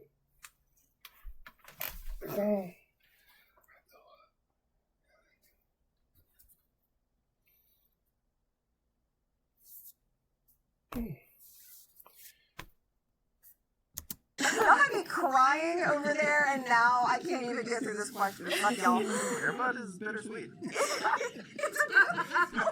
about the love between a boy and his dog. You have to win state to make it. That's not what matters. How do you play? Please look Mr. back. Person, Mr. Person, what Mr. was your Person. question? Please look back on one such crossroad for any of your characters and tell us who they would be if they'd gone the other way. Oh. Look at your crossroads. Liam would be, Liam says that, maybe for Vax it would have been something to, like, if he hadn't, like, made the deal, so, I think that would have destroyed him as a character, like, because I haven't been letting, Vex go.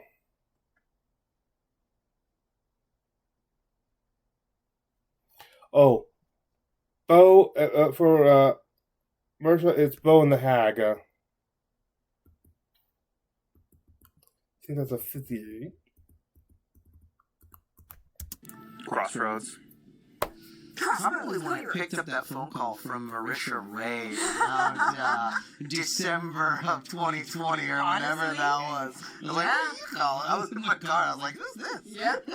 No. Great answer. Good. Great answer. And that's why we got Dink. Oh, dick-based question. Get out of here. No, I think there was a serious moment where Dorian could have just walked off into the sunset with Dariax, believe it or not. When after that whole thing went down and he was just like, we're at town, what do we do next? Oh yeah, like go yeah. Yeah, like not ghosting it. He would not have been there for the final thing. There,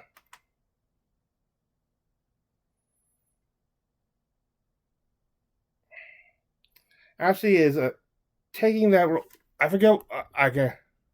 I mean, if we're taking that route, Also, kind of a point though. also kind of a point because that honestly would have been such a crazy game changer because I literally would have been here full. I mean, that's a life. Oh no! Yeah, her role that on that show. I think it was on a show or something, which is why she had to. She was. Why Pike and Yasha were so off on the show.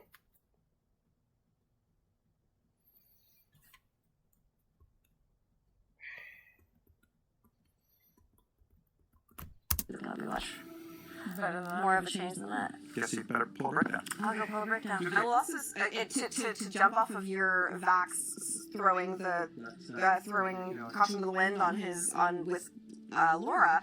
I would say the even bigger question. I feel like the way that you played Vax, he was always going to choose that for Vax.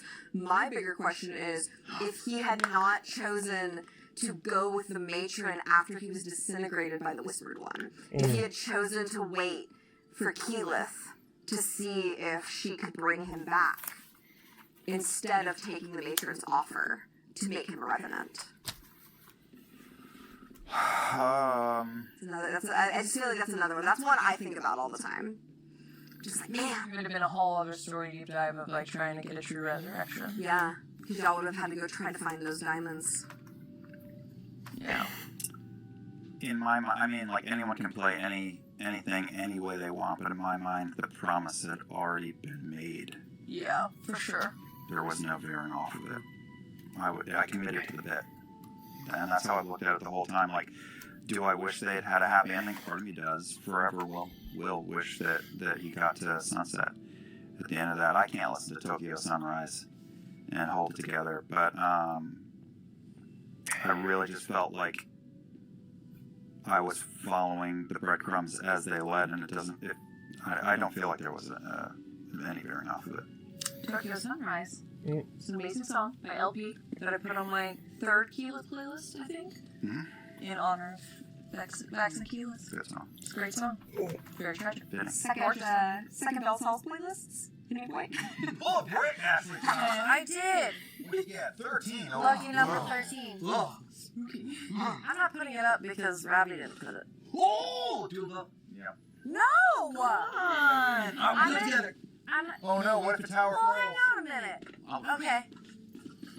last one ever. Oh my god. What? That's true. Let's get freaky. Yes, do it! Yes, Oh, I'm so do it. excited right now. Honestly, Come on. Yes. what happens if this was too fall? Let's go. Now we're playing games. Okay. I started in a really bad spot for this. That is very stressful looking. I'm really upset. Number 13, from Valnar. Which NPC from Exandria would you like to play in a slice of lifestyle spin-off campaign? That's the life. Life spin-off campaign? Been there. Done it. Succumb. Sequoia.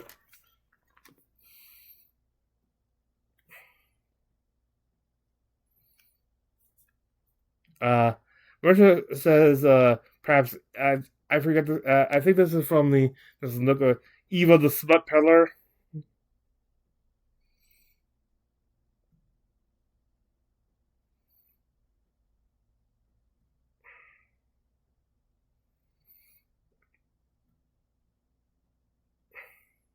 Oh, one of them says Esteros, which is, yeah, like, I want to say something with, yeah, like, more Esteros, please.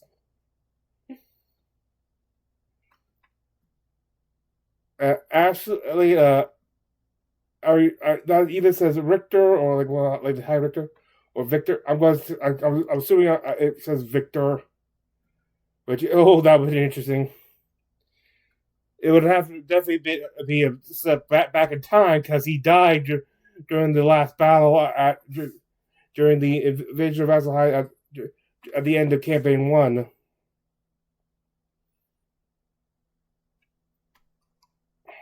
Oh, Liam, Gaz says Gaz Tomo.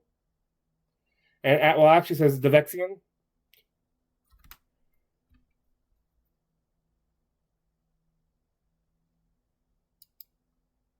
Okay, we did pull. There's nothing there. I feel like you created the show, so I'm going to pull a block, and then you'll pull the final block. Yeah. Okay, I love that. Okay. Do it. Well, like the thing is, if it falls like this, should there be consequences? Yes. Consequences in the box, babe. All right. So what happens if you touch it? No, you touched it. Oh my God, it's wiggles. Just because Laura said it out loud. No, those are rules. If you touch it, you gotta take it out. Oh, look at that. Oh my god. Damn, bro. I hate looking at Yes. Oh, Yeah. Come on, baby. Do What it. are we doing? Let's go. Okay. One blackjack. 21. We don't like it last. Sure. Yeah. But also, you created the show. All right, Captain Locke. When do you start connecting campaign story and character history when creating new characters before start of a campaign? Does it go hand in hand, or do you first create the characters and then find their place in the story? Yeah. I think it was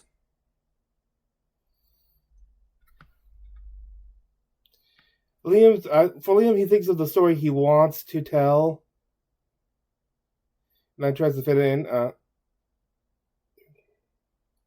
But one of the biggest things they mention is you gotta try to go with something you can maintain throughout the series.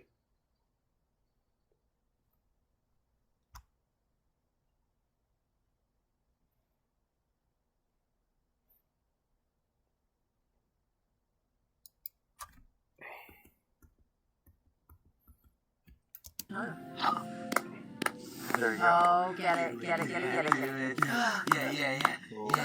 The final pull of the tower. Feel it. All right. Drum roll. Yeah, that is not fun to look at. That's stressful. What is that? Never mind. Where are we going? I don't know. You can do You it. got this. I mean, you can do an easy one, or You can also just deck the tower. I know. I thought about it. I'm like lightheaded. Oh. Oh, that is a bold move. yes. Wait. Oh. What's the number? Bill. Oh, 31. 31. Bill. I kicked it. Not I kicked it. I kicked the bar. God, I don't even want to do this. Star-crossed lovers, make that crisscross. Oh, God. It's gonna... It's gonna be fine. It's gonna be fine.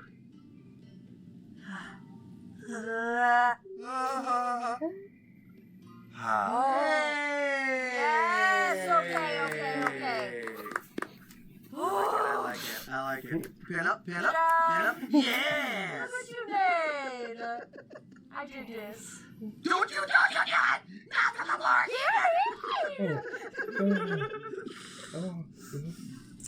Dissonant Fae on Beacon Discord asks, the Matron of Ravens had the imp Slitch held in a glass amulet on downfall. Oh. If your character could have any creature held in a glass amulet to bamf out at any time, what would it be? Trinket doesn't count. He also has a glass amulet to bamf out at any time.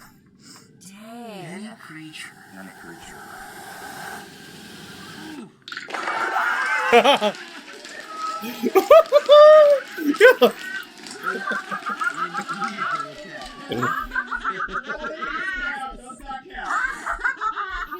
Oh wait. Yeah, it was Black Chaos.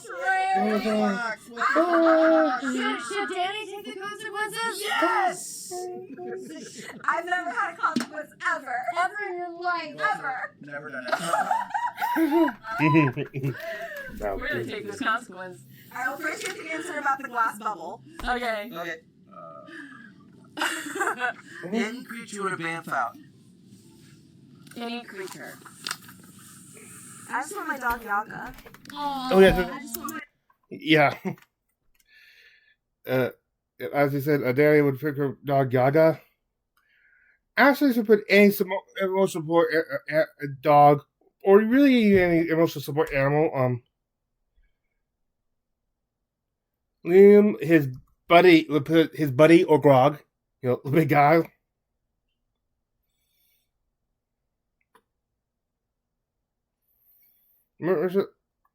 Suggest even emotional support fish.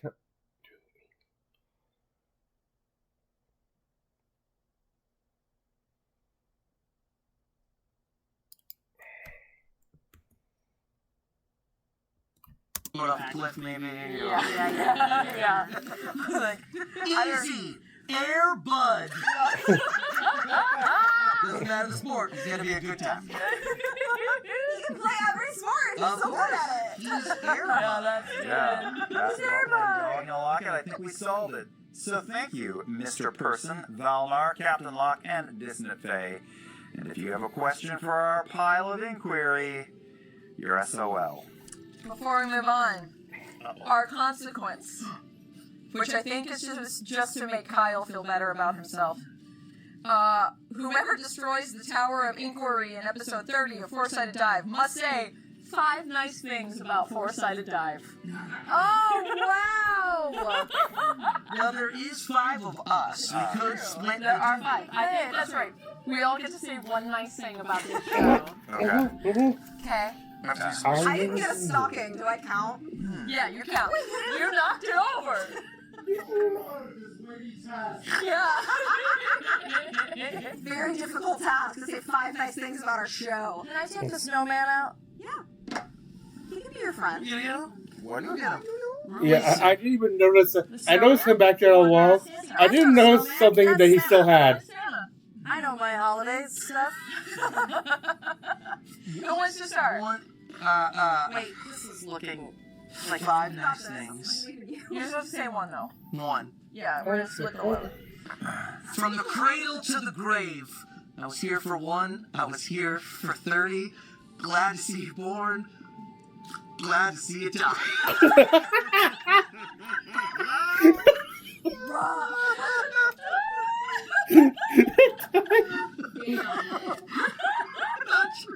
How does that really feel? You shit on my questions. You shit on the show. Look at him. You've got a tummy ache. yeah. I remember him having that. When back there, I couldn't tell. I wasn't able to actually tell. It didn't actually look like he had it behind the grave. So.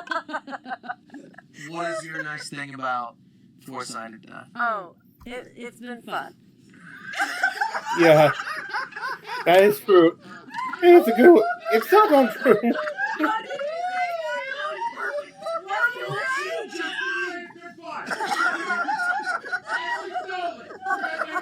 Hang on, wait. Thing about Four-Sided Dive. Oh, it's been fun. I need to.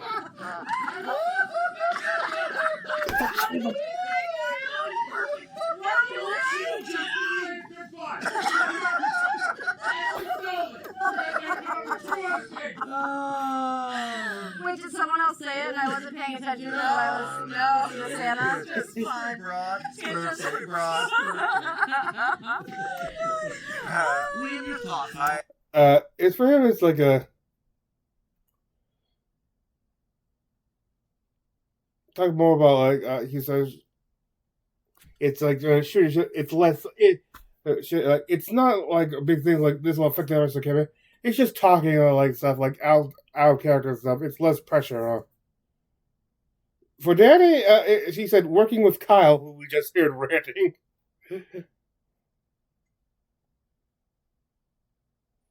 Because he makes her He makes her laugh.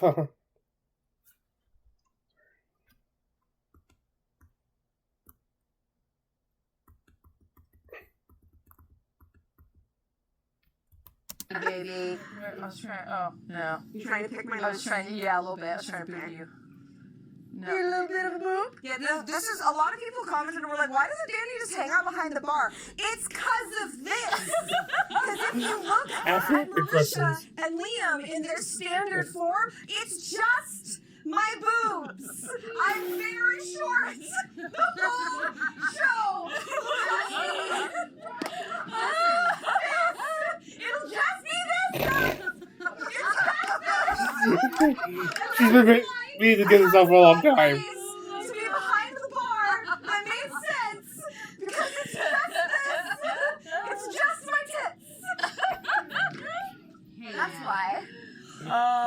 Amazing. I love it. Yeah. This isn't a cop out. No, I have the last thing.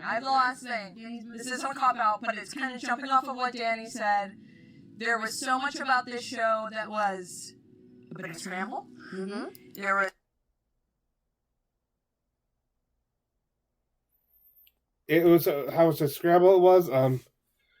Basically the show it was not. It was sort of always an experiment. It was never fully developed. The show grew. It became more developed as they went on. You don't just come out with a final product. You will experiment and have fun along the way. All the way from 1 to 30. And then, now...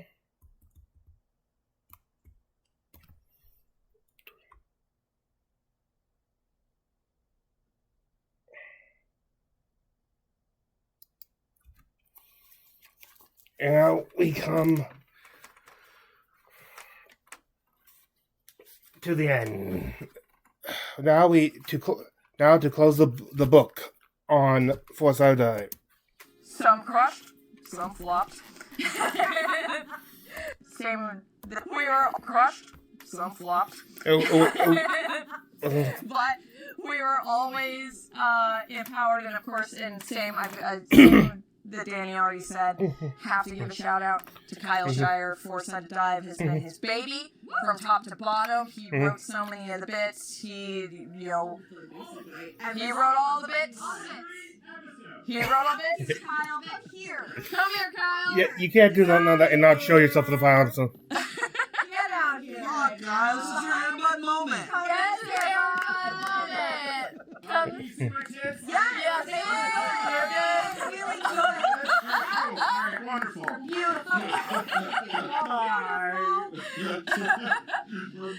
But yeah, I hope it came through. Wanted you to continue to experiment. It didn't have to be the same every time.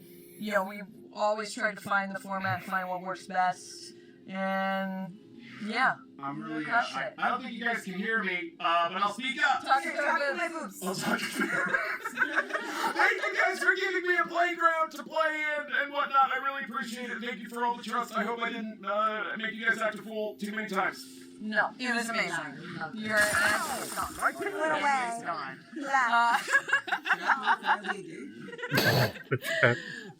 Yeah, this show, I think that is the perfect encapsulation of it. This show, for the past 3 years, has been our playground. Yes. And I love it for that. And yeah, it's had some incredible moments. There have been moments in the show that I have laughed so hard I peed a little. And so yeah.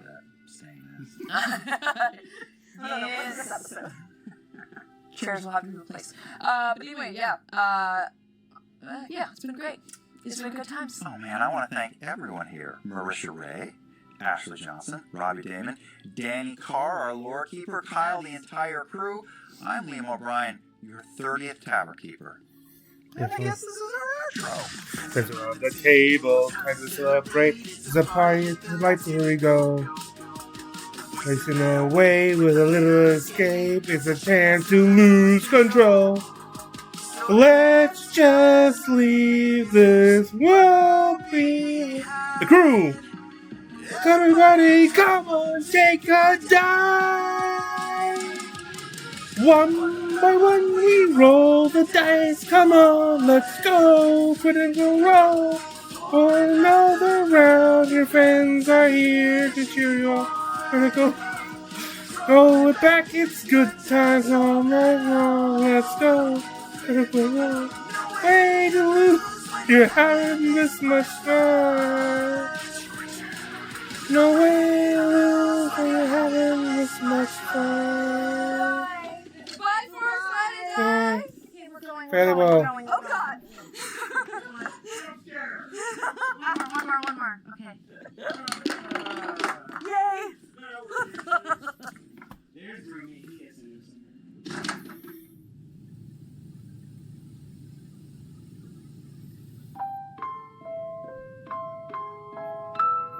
Be forgotten.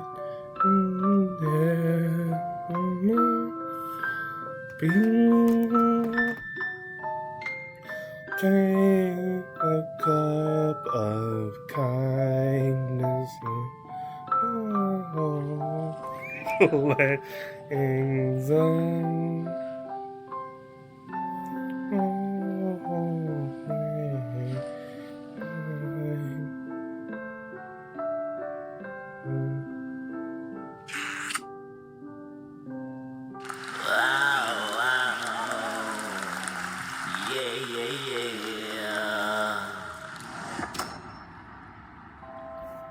It's over, Bobby.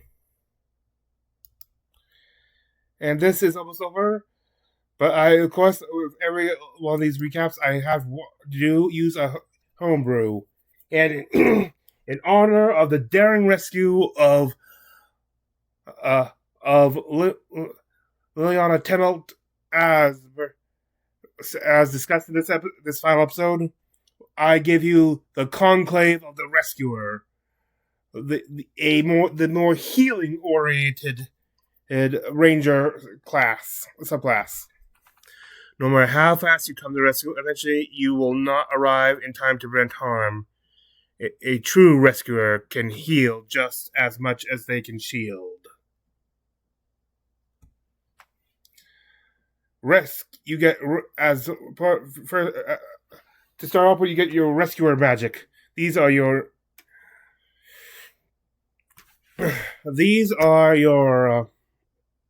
subclass spells, and as always, these are meant to. As always, despite the ranger subclasses usually only having a list of one spell per level, up to 5, I say, frick of that, you're not. I don't care what bias you have against the ranger. I'm doing 2 like every other spellcasting subclass.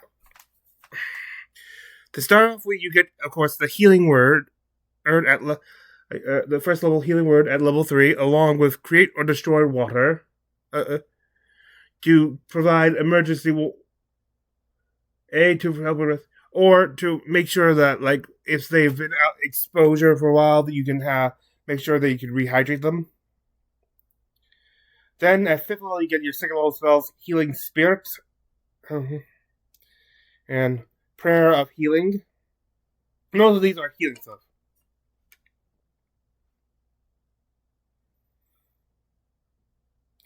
And then your 3rd level spells, Mass Healing Word and Revivify, for when you couldn't quite get there fast enough. At that home. Your 13th level will get you Word of Life and Death Ward to give you the extra time, because Revivify costs a lot of resources. It's the cast. And then finally, your 5th level spells at level 17, Mass Cure Wounds and Tree Stride to get there faster and to help with evacs. Then you get your more traditional subclass features. At level 3, you get Expert Physician. Your Hunter's Mark can now be transferred to a new target while the current target has HP greater than 0. Because normally you can only move it if the target hits. And this can be done as a bonus action.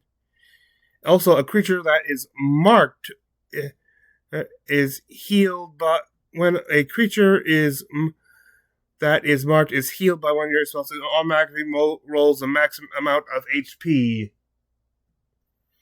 So now you can use. It gives you far greater utility in the signature rangers, your signature ranger spell. Then you also get overheal at level 7. Basically when you if you heal a creature a number of hit points, and which when added onto what they were at the start would cause the new total to exceed your maximum HP. You gain the remainder of that HP as temporary hit points. At level 11, you get your rescue radar. You can now detect creature whose HP is less than 1/4 its individual max HP through your primeval awareness, which I know that this is meant to make sure to know it heal out stuff, but I know that with the transfer stuff, that with the ability to transfer your 100 marks to expert position in this is going to be used more mainly. I'm well aware that even though it's meant to heal and stuff, this is going to be abused to help more finish off opponents first. And finally, at level 15, your capstone ability, Up and Running. Whenever you use a spell to heal a creature, that creature's movement increases by the level of spell times 5 feet until the start of your next turn. You cannot increase the movement of a creature with this feature if it is already under the effects of this feature. With that, this recap of the last episode of Foresight is complete. I thank you for joining me. This is Free and Adventure, and as always, I wish thee good fortune on the quest of life.